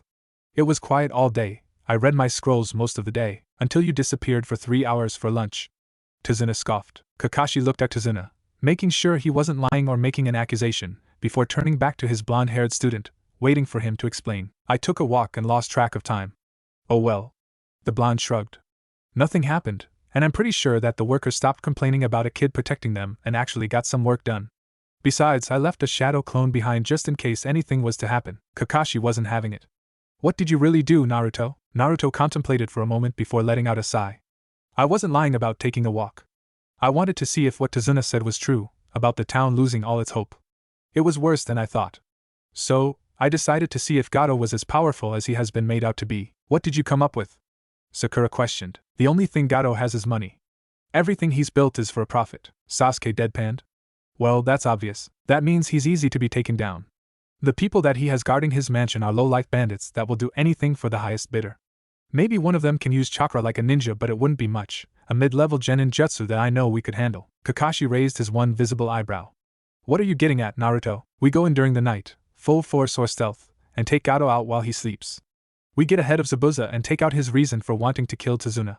Or simply take the money and give it to Zabuza, stopping him from coming after us for taking away his payday. Everyone at the table was impressed by Naruto's idea for dealing with Gatō, and Zabuza in extension. It was thought out, and covered almost all angles. Why you want to kill him? It's not a matter of want but need.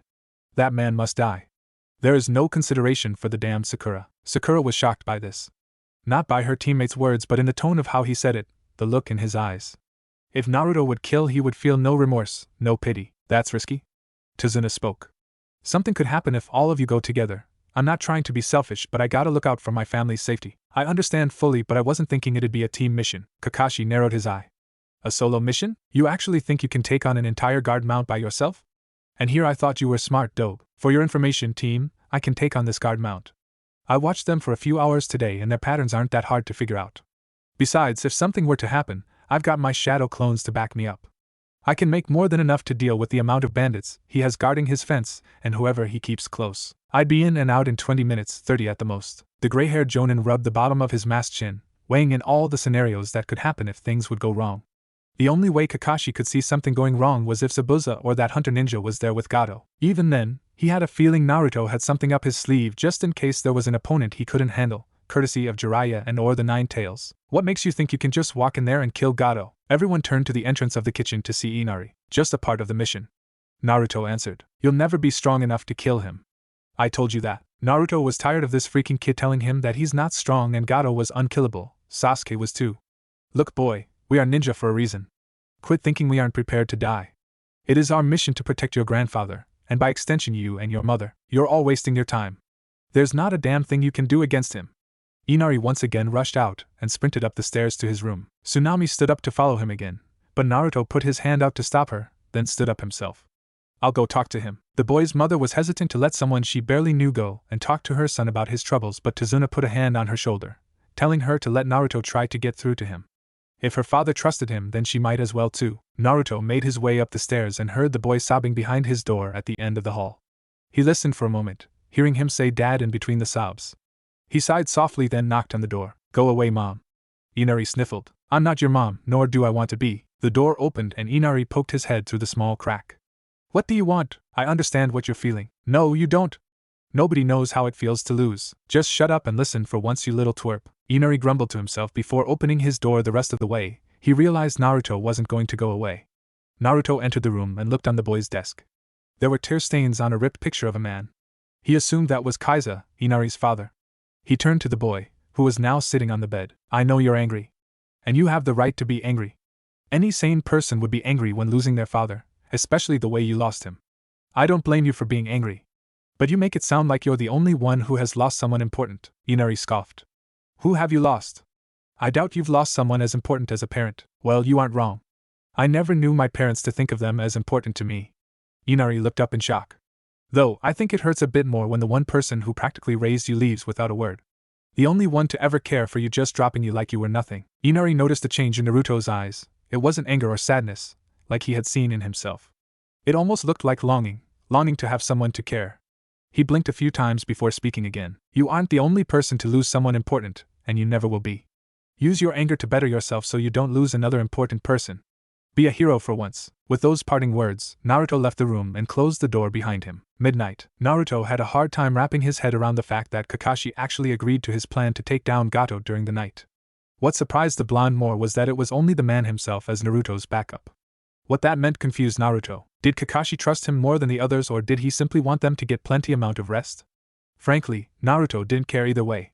He was just glad he was finally getting to do something. Naruto was perched on the same branch he was earlier that day, waiting for the right moment to jump over the fence and sneak his way into the mansion without being seen. He waited for another few minutes, allowing the guards to change out, before doing just that. Once inside became a bit more challenging. He wasn't able to scout the guards' movements from his position on the tree, so he would have to play it by ear and have a bit of luck to find Gatō's sleeping quarters. His instincts told him that Gatō would sleep on the top floor, so that any intruder would have to go through a level or two of his hired guard mount. Naruto's instincts were right. Gatō's room was on the top floor of his mansion. The man must be either very trusting of his guards, or he simply didn't want someone watching him while he slept. Naruto didn't care either way. Naruto choked out the lone bandit that stood guard outside Gatō's room and dragged him out of sight. He thought it was odd that there was only one guard, but decided to continue on. He tried to open the door, but it was locked. He should have figured that one. The blonde knelt down and began to pick the lock with a small pick and a thin rod of metal. He was just about to click the final pin in place, but he felt a knife against his neck, or what he thought was a knife. You're impressive, Naruto. I never would have thought someone could sneak past all these guards and myself. Naruto moved his head ever so slightly to look at his captor. Haku. I'm not sure why, but I completely overlooked the fact that you might be here. Must have been that pretty face that you hide under your mask. Naruto couldn't see it, but Haku was smirking. Not as smart as you think you are. Apparently not. Get up. Naruto hesitated for a moment before complying the order. Haku kept the senbon against the blonde's neck as she moved to the door. She knocked 3 times before it unlocked and Zabuza emerged, his massive sword already drawn. Just beyond Zabuza was the man himself, Gatō. It was a freaking kid that snuck past my entire guard mount. Seeing Gatō angry made Naruto smirk in pride, which was quickly punched off his face by Gatō. Their pay was just cut in half. Wow, big talk coming from a man in his boxers. Gatō hit Naruto in his knee with his cane, bringing the blonde to his knees once more. I do not think I won't kill you. Keep running your mouth and I will have your head sliced clean off your body. Naruto didn't show any emotion or indication that he was even remotely scared by Gatō's threat, and he knew full well Gatō wouldn't hesitate to give that order. He was a little curious why he wasn't killed on the spot. He learned long ago to never question a blessing. I will agree with Haku. I never imagined a genin would have the skills to sneak past the mansion of guards virtually unnoticed. Zabuza said, just lucky I guess. No one is that lucky, you were taught. And there aren't many out there that have such good stealth techniques. Naruto's fist began to clench. I don't care if he was taught or not, Zabuza. He's here and needs to be dealt with. Zabuza eyed his employer momentarily before lifting his sword off the ground and resting it on Naruto's shoulder. He rose it far above his head, posed to bring it down with grace and accuracy. Don't worry, you'll see your teammates by tomorrow night. Naruto felt only a slight pinch of pain when the sword separated his head from his neck. There wasn't even a shocked expression on the blonde's, now, rolling head. There was a small moment of silence before the body and head burst into a cloud of smoke. Son of a bitch. It was a clone the whole time, and you couldn't tell the difference? That kid had mastered the Kagebushin no Jutsu, a stronger and better version. Meaning it's nearly impossible to tell a difference. Then what am I paying you for? You're nothing more than an overrated butcher. Zabuza snapped and grabbed Gatō by his neck. The business owner gasped and pleaded for air. The former Kiri ninja could easily snap Gatō's neck, and had to resist the urge to do so, but knew if he killed Gatō then his plan to overthrow the Mizukage and the Kirigakure government would die with him. You watch your mouth, Gatō. Zabuza dropped the smaller man to the floor and turned to walk away, Haku following. Gatō rubbed his throat, trying to soothe the pain. Not only are you going to pay Zabuza, that blonde kid will too. Hidden in the tree. Naruto breathed out heavily as the memories of his clone came back to him like a rushing river. He looked over to Kakashi, who was patiently waiting by reading his perverted book. Well, how'd it go? They're coming after Tazuna tomorrow. Kakashi nodded. It's a good thing I was planning to have the full team on protection detail tomorrow. Naruto nodded. So why didn't want me to use my Bushin Daibakuha? Great clone explosion technique. I could have taken all 3 of them out, and we wouldn't have to worry. Kakashi shrugged. Call it pride. A pink-haired genin sat down on the finished part of the guard railing, watching a dozen men carry out different tasks. Next to her were her 2 teammates, each watching their own things. Sasuke watched the inside of his eyelids and Naruto rested his arms on the railing and looked out over the body of water under them. The sensei of the team kept his eye glued to his favorite book. Tazuna directed his crew almost flawlessly, handing out directions as soon as a task was finished. It seemed the end was in sight at the rate the building crew was going. But there was still one, large, lingering problem. Be sure you 3 stay on high alert. We aren't sure when Zabuza will show up, be on your guard. The 3 genin nodded and continued with what they were doing. A few moments of silence passed. I see your solo mission went without a problem. Sasuke scoffed. Naruto rolled his eyes. I thought we got past this last night. I could have easily done exactly what you did, probably even better. Of course you could have, Sasuke. Sakura squealed. My idea, my mission. Besides, Kakashi-sensei only agreed to it was because he wanted me to send a shadow clone instead. It would have been stupid not to. Kakashi spoke up. What's done is done, Sasuke. Let it go. Focus on the present. Sasuke grumbled to himself before finally letting it go. Kakashi finally looked up from his book and glanced at the sky, noticing the position of the sun. Well, now would be as good as time as any. What are you talking about, sensei? Sakura questioned. Tsunami is making sandwiches for us and Tazuna's crew. She said they would be ready to be picked up around this time. I'll go. Naruto instantly volunteered. I'm fast enough to get there and back before anything can happen. Actually, I was thinking to send Sakura. Why me? Naruto's shadow clones will be vital in protecting Tazuna. Don't worry, Sakura. I'm sure nothing will happen. Just don't pander around. Sakura was a bit hesitant about this, but it was her orders and there was no room to argue with her sensei. She nodded before turning to leave the bridge. The team watched her until they couldn't see her anymore. She's nervous, Sasuke stated. Can you blame her? Sakura's never been in a situation like this. Just give her some time, she'll come around. Naruto responded. You've always been very protective of her. What's the deal with you two? Naruto didn't say anything, and clearly giving no indication that he would. But Sasuke did notice that the blonde had put his hand inside his orange and blue jacket and kept it there for a few moments, as if he was holding something. It was then the trio caught eye of a thick mist beginning to roll into the immediate area. Naruto and Sasuke removed themselves from the railing, getting into their fighting stances. Kakashi had already lifted his headband, fully exposing his Sharingan, standing at the ready with a kunai in hand. They moved in front of Tazuna and watched all the workers run to safety on the finished part of the bridge. Two silhouettes materialized in the mist until they became full. Zabuza and Haku emerged with weapons drawn. You two ready? Both Naruto and Sasuke nodded, then charged at full speed, with Sakura. Sakura wasted no time making back to the house, running as fast as she could in hopes to lessen the time she was away. She may not have been the strongest of her team, but she was smart enough to watch her surrounds as she headed back to Tazuna's home. Sakura's eyes didn't catch anything out of the ordinary when she finally arrived at the home. She quickly entered and called out to Tsunami. Hey Tsunami! I'm here to get the… Sakura never got to finish her sentence because was quickly hit in the back of the neck with the hilt of a sword. Her entire world went black instantly. With her last split second of vision, she saw Tsunami and Inari on their knees with their hands tied behind their backs. That was easier than I thought, the swordsman said. I figured they would have sent that dark-haired kid or the kid that broke into the mansion last night. The other bandit added. The mom and the kid are the ones Gatō wanted. This girl is just added leverage. Tsunami and Inari watched helplessly as the swordsman bandit picked up Sakura and threw her in front of them. Tsunami feared the worst when the man drew his sword. Inari feared for his life, something he had never felt before. He wasn't sure how, but he was able to wiggle his hands free from the rope. He headbutted the swordsman on the groin and bolted out the door. Damn it! You were supposed to tie them up. The swordsman groaned, holding his hands over his crotch. I did. The little bastard must have broke free somehow. It's not like it matters though, the mother and this girl will be perfect. With Kakashi. Kakashi blocked the downward swing of Zabuza's sword with his kunai. He parried the swing and countered. Zabuza barely dodged, receiving a small cut in his side. The swordsman jumped back while going through a series of hand signs. Kakashi went through the same signs. Suetun, Suryuden no Jutsu. Water style, Water Dragon Jutsu. Two giant dragons created themselves out of the water from below the unfinished bridge, sky rocketing up and smashing into each other, causing water to cover the bridge. You freaking copycat. Well, that is my name, Zabuza growled, then noticed the water that was splattered all over the bridge. He chuckled to himself. Your students are good as dead. Kakashi narrowed his eyes. What are you getting at? This entire bridge is covered in water. Haku is unbeatable now. Kakashi raised his eyebrow in confusion, turning to look over his shoulder at his students' battle with Naruto and Sasuke. Naruto and Sasuke were doing well against Haku. Their teamwork was proving to be too much for the masked ninja to handle. Haku may have the speed advantage, being able to dodge some of the attacks, but Naruto and Sasuke had the numbers. It was 2 against 1. Speed could only get someone so far. Naruto went into a slide while Sasuke jumped into the air, in hopes to catch the ninja off guard while she was airborne. It seemed her reflexes were just as good as her speed. Haku was able to maneuver her body to dodge Sasuke's attack. This turned out better than I wanted. The two refocused their attention on the girl. Do you really think you can beat both of us together? Honestly, I'm not even sure you could beat one of us by yourself. Sasuke glared at the masked girl, looking for any indication of an attack. Normally, I'd agree with you. But there is just so much water around you and both my hands are free to use my greatest jutsu.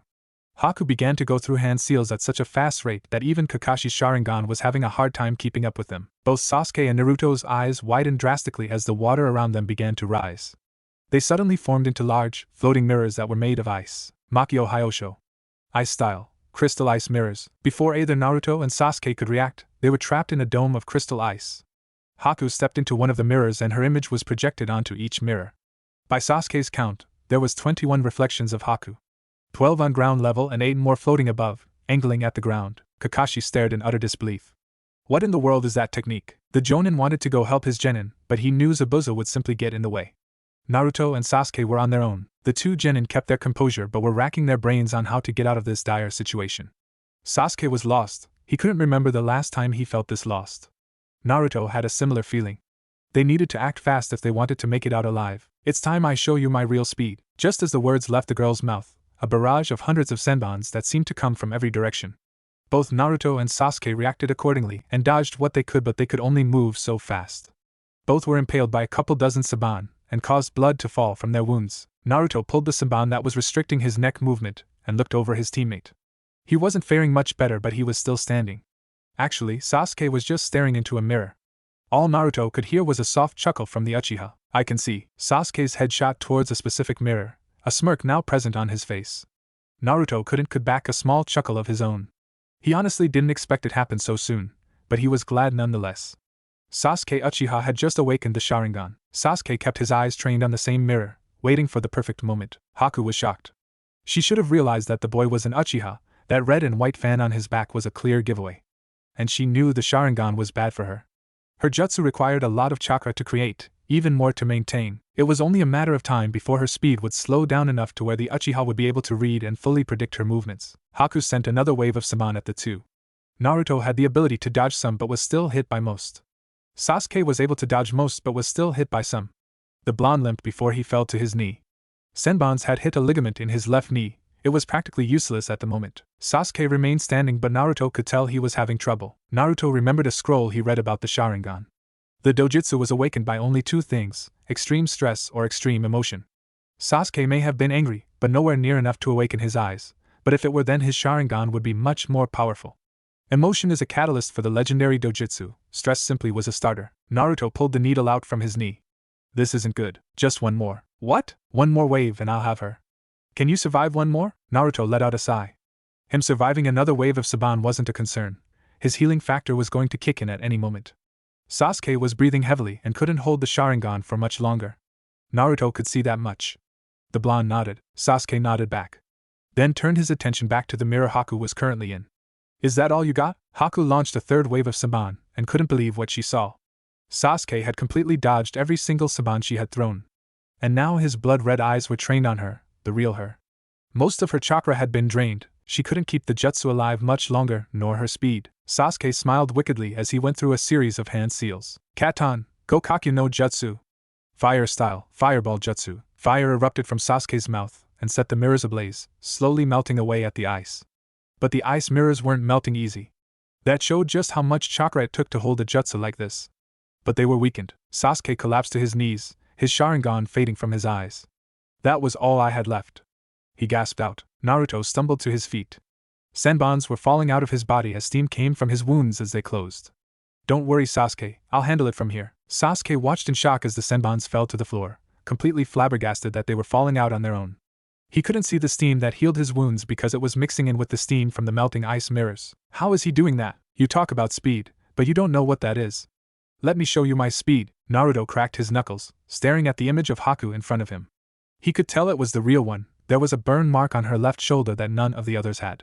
He put his hands together and held a seal. Release. Suddenly, Naruto seemed to stand an inch taller than normal, like a massive weight was instantly lifted from his body.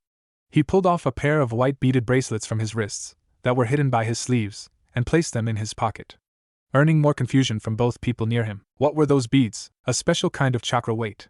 The more you train with them, the heavier they get.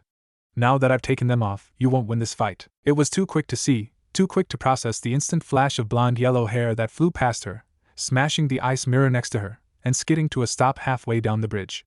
Naruto, himself, was surprised. I guess it's been some time since I've dropped the weights.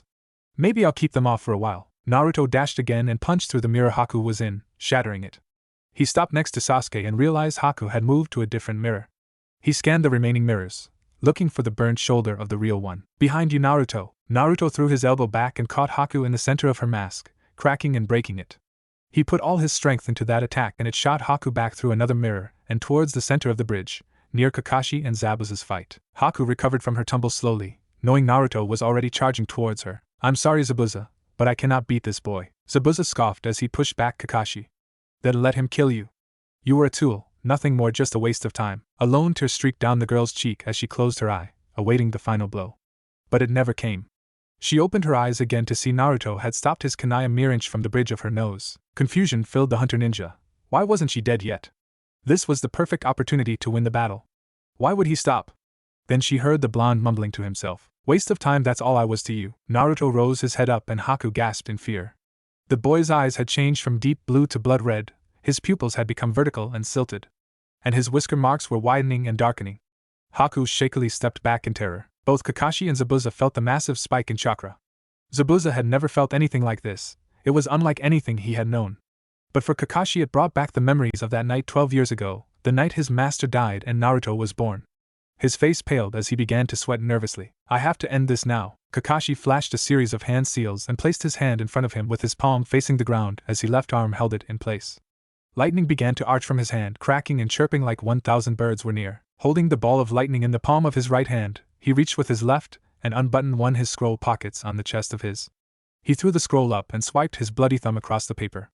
He caught the scroll, which had rolled itself back up, and held a hand seal. Zabuza, we no longer have time to play hide and seek. Sounds interesting. Zabuza said from his position in the mist. But whatever is happening with your student sounds just as fun. Kakashi slammed his hand to the ground. Kuchios, Dotan, Tsuga no Jutsu. Summoning, Earth style, Fang pursuit jutsu. Zabuza, hidden by his mist, chuckled in amusement.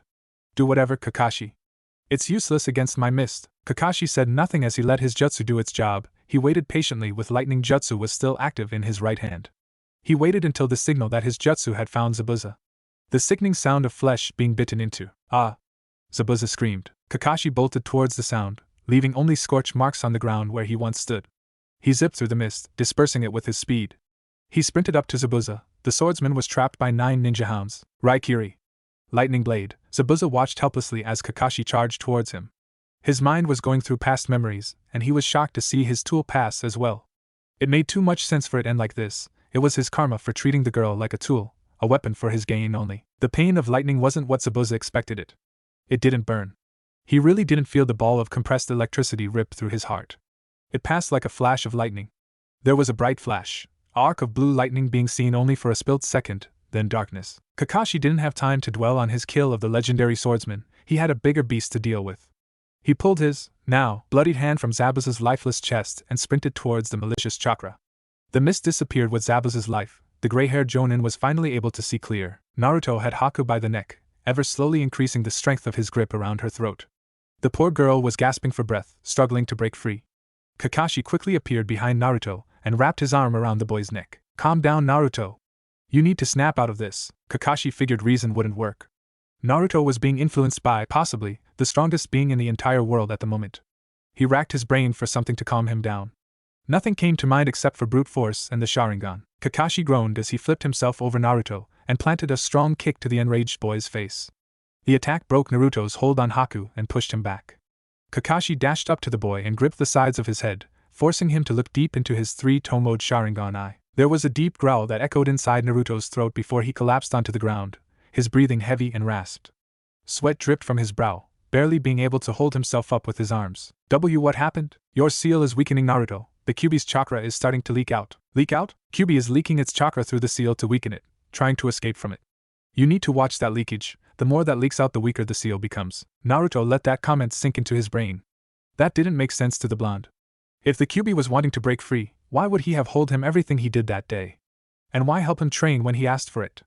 Something wasn't right. Glad to see you're still in one piece, Sasuke. The black-haired Uchiha stumbled next to his teammate. Where's Zabuza? I took care of him. He's dead. Both Naruto and Sasuke nodded. And the masked ninja? Kakashi turned his head back, watching the girl crawl to the dead body of her recently killed master. She held the body in her arms as she wept. I don't think we have to worry about her anymore. Naruto looked at the sight and thought about their conversation from the other day. So that precious someone was Zabuza. But what will you do now that he's gone? Where will you go? You two did well, much better than I could have ever hoped. You protected Tizuna while fighting off a strong opponent. Kakashi lowered his headband and covered his Sharingan. You can come out of your hiding spot, Tizuna. The bridge builder emerged from his place behind a large box of supplies. He made his way over to the team. You guys are something else. I've never seen anything like what you three did, just doing what we had to. Naruto said, making it to his feet. He looked around to see that Sakura still hadn't come back. Sakura still isn't back yet. She can't be that slow, can she? Easy, Sasuke. I'm sure there's a reason she isn't back. Sasuke nodded, but Naruto didn't like this. Sakura wasn't one to take long. She was always one to get her job done as quick as possible. And yes, she wasn't the fastest, but she wasn't, by far, the slowest. I don't think I've ever been so happy to see a dead body. The group turned their attention towards the voice. It was a short, fat man who had spoke, with roughly 30 armed men behind him. Gatō, you seem surprised to see me. What? Did you really think I was going to honor our agreement and pay you for killing a damn bridge builder? Haku clenched her fist, her anger growing. I do have to admit though, that attack last night did force my hand. Gatō snapped his fingers and some of his men brought something from the back. It was Tsunami and Sakura, bound and cut up. You can blame this on yourself, Blondie. No! Tizuna screamed. He tried to run to his daughter but Kakashi held him back. Dad! Help! Sasuke! Kakashi was tapped. He didn't have the chakra to deal with this many men. Sasuke was drained too. It seemed awakening the Sharingan took a lot out of him. And Naruto was still reeling from the Kyuubi chakra burst.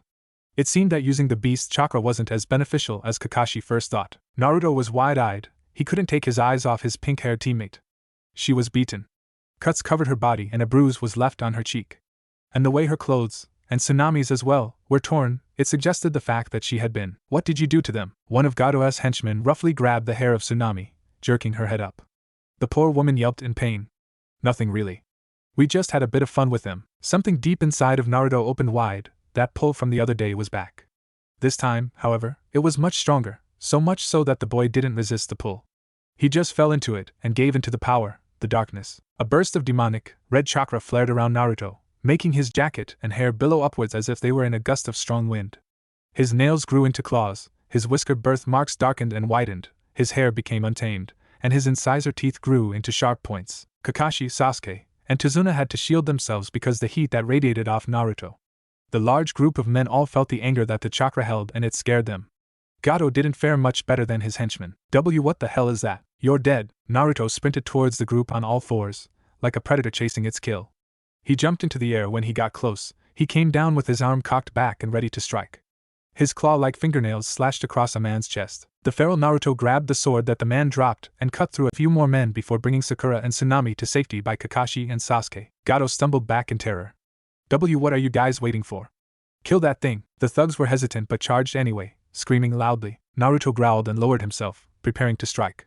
He slowly crept forward but stopped when scent caught his nose.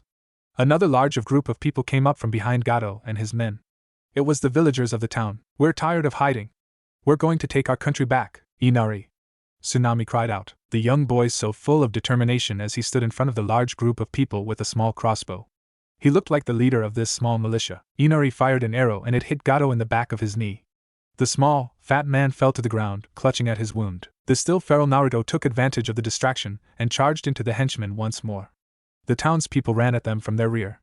Gatō watched helplessly as his men was slaughtered by the people he had been oppressing and some animal. Are you guys okay? Tsunami and Tazuna wrapped their arms around Inari. Yes, sweetie, we're okay. Sakura rubbed her wrists after Sasuke cut her loose from her ropes. I'm glad you're okay, Sasuke. And you too, Kakashi-sensei. Sasuke nodded and looked at his teacher. What was all that with Naruto? I've never seen something like that. Is that Naruto? I've never felt anything so dark. Sakura shuddered. Kakashi wasn't sure what to say to his students. They had the right to know that their teammate was the Jinchuriki, but it wasn't Kakashi's right to tell them. It was Naruto's burden to carry. Kakashi watched the boy carefully.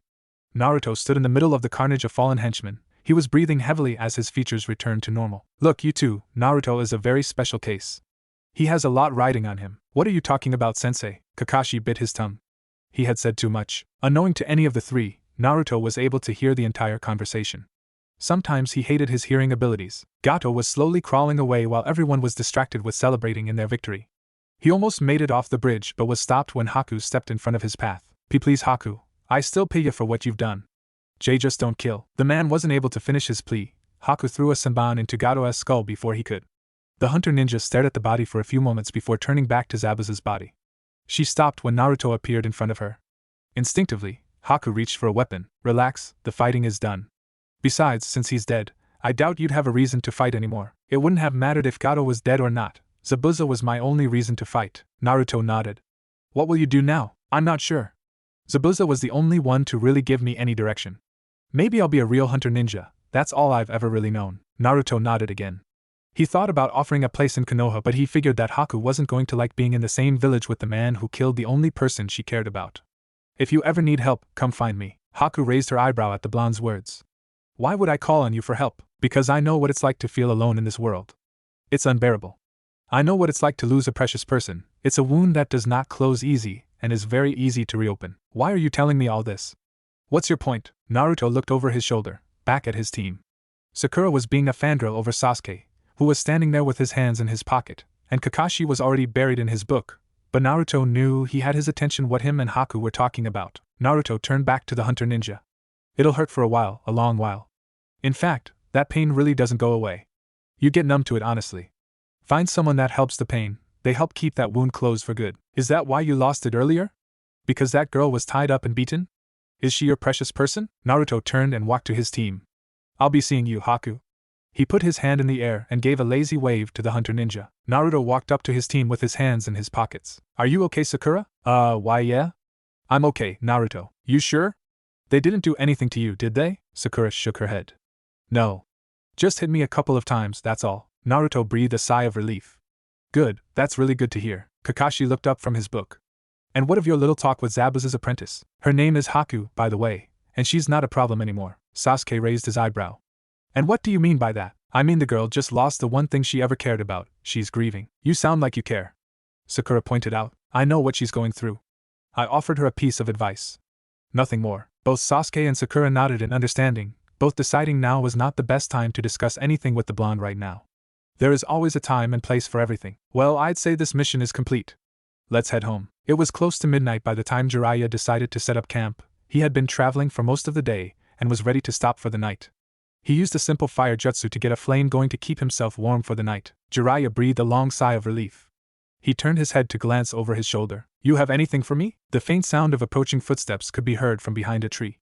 Iwagakure are nearing Konoha's strength. Another year, and they will have similar numbers. Jiraiya slowly nodded and rubbed his chin. How much longer until your search starts? Our organization has been actively searching for the past 6 months now, mostly scouting where and how to find them. My guess is that the Jinchuriki of Kumogakure is the safest out of the 9, considering the Reikage is his brother, and won't let the Hachibi out of his sight. If I'm not mistaken, he hasn't set foot out of Kumogakure since the end of the Third Great Shinobi War. I wish I could say the same about Naruto. The old man has been very loose with him lately. His team was given a C-rank escort mission that should have been an A-rank, I'm aware. I kept my eyes on it from a distance. The Sannin let out a snort. To what end? Protection or scouting? The person hidden by darkness said nothing. I appreciate your care for him, I really do. Your mother would be proud. A slight shift of feet told Jiraiya that he poked at a very sensitive subject for the man. Silence overtook the pair of men as the fire cracked in the night. My gut is telling me that you still have something I should know. The Akatsuki are starting to hunt with the Kyuubi. He wants to use the fox as a means to gather the rest. The Toad Sannin took the information in and nodded slowly again. How long until you come for him? 2 months. Our treasury needs a few more bounties before we give our full efforts into the hunt. Jiraiya let his silence speak for him. A few minutes passed before he heard the ruffling of twigs and leaves, telling him that the man had left. The white-haired man stared into the flames. I guess it's time to come home. The Hokage's office. And that's all that happened, Lord Hokage. Kakashi had just finished giving his oral report to the Sandaime. It was just him and the elderly man. The rest of Team 7 had been sent home the second they passed through the gate. That's some story, Kakashi. I believe an apology is in order. I should have looked into Tezuna's mission request more. I wouldn't have given your team the mission if I had known Gatō was behind it all. Kakashi waved his hand. There is no need to be sorry, Lord Hokage. My team exceeded beyond measure. I don't say this often, but I'm proud of how they handled themselves against Zabuza. I couldn't agree more with you, Kakashi. I can say that Team 7 will be leading the way of the next generation with ease, that is if they stay on this path. Kakashi chuckled and rubbed the back of his head sheepishly. I'll do what I can, Sarutobi nodded. Before I dismiss you, Kakashi, I want to know how Naruto did on the mission. All of Naruto's feats and accomplishments were there in my report, my lord. My written report will be even more detailed than what I just told you, I know. And looking forward to reading all about Team 7's success. Just tell me about the bridge and Naruto's outburst with the Kyuubi's chakra. Kakashi let out a sigh. I see. Well, I think he had some control over his actions when the chakra leaked out at first. It seems even the mere mention of Jiraiya, or something that reminds him of Jiraiya, can set him off. Hiruzen let out a long smoke cloud from his pipe. I could have never imagined Naruto harboring so much hate for Jiraiya. I don't think it's hate. I think it's resentment, a pain if you will. I don't think he was never given a real direct answer why Lord Jiraiya just up and left. I think the boy just needs some closure. The Sandaime rubbed his goatee.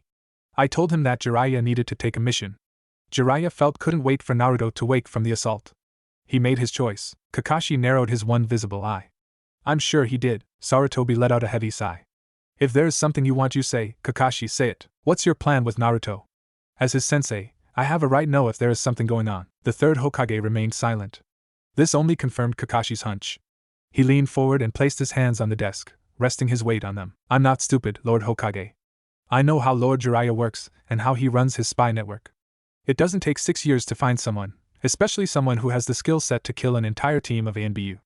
And speaking of which, I don't remember hearing about the death of that team or any death of a team for that matter. And I would have, considering I was ANBU at the time. Kakashi backed away from the desk and turned for the door, and opened it when he got close. He stopped, and turned his head back. The Chunin exams are just around the corner, right?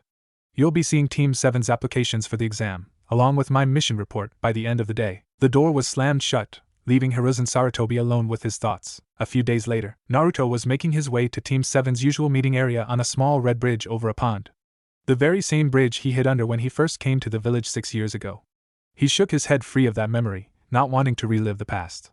He was surprised to see that Sakura had beaten him there. He was normally the first one to arrive. "Hey Naruto." Sakura cheerfully greeted with a wave. Naruto gave a small wave himself. He was going to greet her back, but he noticed something about the pink-haired girl. She was a bit scuffed, somewhat dirty, and looked rather sore. "Have you been training, Sakura?" Sakura nodded excitedly. "Yeah. Ever since we got back, I've been working on what Kakashi-sensei went over with me back in the Land of Waves. I know it's only been a few days, but I feel like I've been making progress." Naruto was pleased to hear that. It was about time Sakura had taken the title of ninja seriously. He was about to say that, but the kunoichi saw her heartthrob approaching them, and quickly ran to him, exploding with her news of training. A soft, pain-filled smirk graced his lips. "I'm glad to see you all made it," Kakashi said, joining his team. "And you're one time for once. Whatever you want to tell us must be important." Naruto quipped. "Right you are, Naruto. It is important. The Chunin exams are coming up and I've put in applications for all 3 of you." The Jonin could see the excitement building on both Naruto and Sasuke's faces, while Sakura looked a bit confused. "The Chunin exams? What are those?" "In order for shinobi to move up in rank, they have a test to see who is qualified to take on missions for that rank. It's the same for becoming a Jonin, but you have to be selected for that exam," Kakashi explained. The pinkette nodded in understanding. "So how are the Chunin exams done?" "Well, I'm not sure how other villages conduct it when they host, but Konoha has 3 stages. Teams are nominated by their sensei and have to complete a certain amount of missions to qualify. The exams are held every 6 months, changing villages each time." "Why do the exams change villages? Doesn't each village host their own?" Sasuke questioned. "The exams are hosted in different villages biannually to show a peace between the 5 great nations. It used to be where every village conducted their own exams, but after the 3rd Great Shinobi War, the Kages thought it would be best to make a showing out of it, a way to improve relations, economies, and help present up-and-coming ninja to possible clients." Sakura nodded in understanding again. Then a hint of worry hit her. "So, there will be teams from other villages?" "Yes. Quite a few, actually. This year we'll have the biggest amount of genin teams in the last 10 years. That didn't calm the girls' worry. "We'll probably be the least experienced team there. Just because they have experience doesn't mean they're stronger than us," Sasuke pointed out. "But that can also mean they have more battle knowledge and can be deadlier in a fight. Just because someone isn't strong doesn't immediately mean they haven't seen more than you. Always assume the person you are fighting is stronger and has more experience," Kakashi stated. Neither Naruto or Sasuke were deterred by what Kakashi was saying. He wasn't trying to scare them, but it didn't matter to them regardless. The 2 knew they were ready and wanted to move forward with this. Their only worry was the lone kunoichi of the team. She may have been training on her own time now, but her confidence was another story. "Maybe we should wait until the next exam." Sasuke glared at Sakura while Naruto kept his disappointment hidden with a monotone expression. "Sakura, I wouldn't have nominated you 3 if I didn't think you weren't ready. This is simply another mission. I know you 3 will do well," the Jonin reassured with an eye smile. Sakura looked at her sensei, then at her teammates. They nodded to let her know they would have her back no matter what. She let out a sigh, then looked back at Kakashi and smiled. "Okay sensei, I'm in." "Excellent. The first stage starts at the beginning of next week. Use this time to put the finishing touches on any training you've been doing and get, at least, a full day's rest. I'll give you the rest of the info when I receive it." Later, the team watched their sensei disappear into a puff of smoke and vanish from sight. Sasuke was the first to turn and leave. Both him and Naruto expected Sakura to follow him like a lost puppy, but she stayed. Not that either boys were going to say anything, both just thought it was noteworthy. Naruto?" The blonde turned to his pink-haired teammate. "What's up, Sakura?" Naruto instantly noticed that Sakura seemed nervous. She was twiddling with her fingers and she was staring at the ground, as if she was trying to work up the courage to ask something. "Why, you said you know some basic medical jutsu, right?" "Yeah? Do you think you could show me how to do them?" Naruto let loose a smile that the girl had never seen come from him before. Honestly, if the girl wasn't so nervous, she would have been entranced by it. "Of course, I will.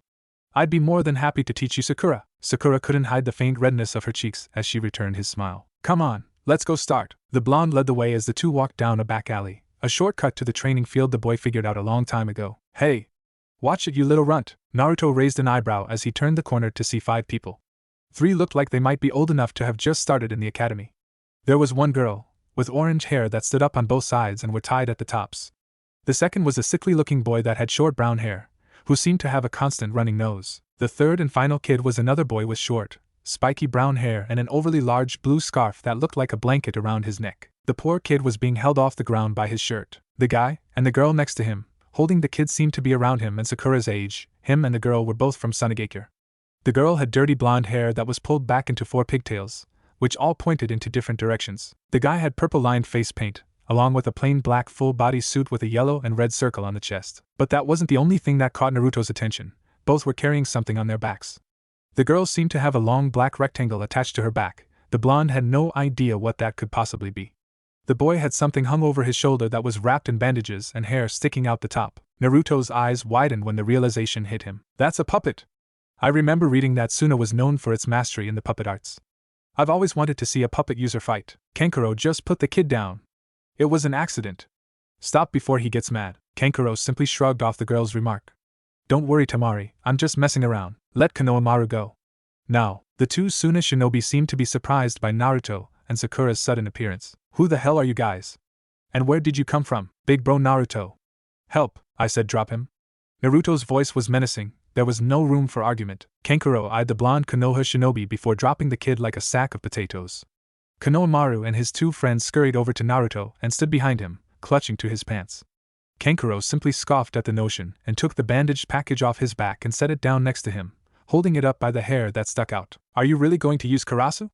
Temari asked shockingly. Naruto moved into a battle stance. Stop it, Kankuro, you are a disgrace to our family and village. There was another Suna shinobi, but he was standing upside down on the tree branch above them. He had red hair and strangely had the kanji for love tattooed on the left side of his forehead. He also had a large gourd strapped to his back. Naruto hoped it wasn't filled with something dangerous. Kankuro's attitude completely changed in mere seconds. He was utterly terrified by this person, as was Temari. I was just playing around, Gaara. Shut up before I kill you. Naruto's eyes widened as the boy spoke with no emotion in his voice. This boy was dead serious and everyone knew it. You 3 must be here for the Chunin exams. Everyone was shocked to hear another new voice. Standing on the same branch as Gaara, only upright, was the 3rd member of Team 7, Sasuke Uchiha. Gaara looked at the Uchiha with the same amount of emotion as his tone of voice, none. The redhead with black circles around his eyes simply walked around the branch and stood eye to eye with Sasuke. What's your name? Sasuke smirked, not being fazed by the lack of emotion. Sasuke Uchiha?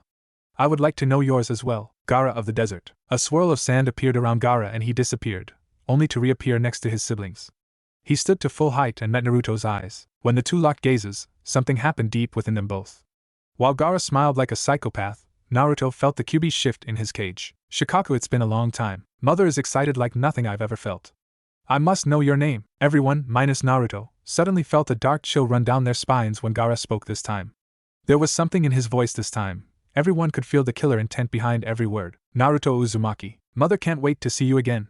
She thirsts for your blood. Without another word, the trio of Suna Genin turned and left the Konoha shinobi. Sakura finally let the unconscious breath she was holding while Sasuke finally shook his head free from his trance. Naruto looked over his shoulder to the 3 academy students. You guys okay, Konohamaru? The poor kids were still too scared to let their death grip on Naruto's pants go, and rightfully so. Who was that guy, boss? Naruto shook his head. No idea. But he certainly is interesting. Sasuke landed gracefully in front of his teammates, and the 3 students. That guy, his killer intent was on par with Zabuza's.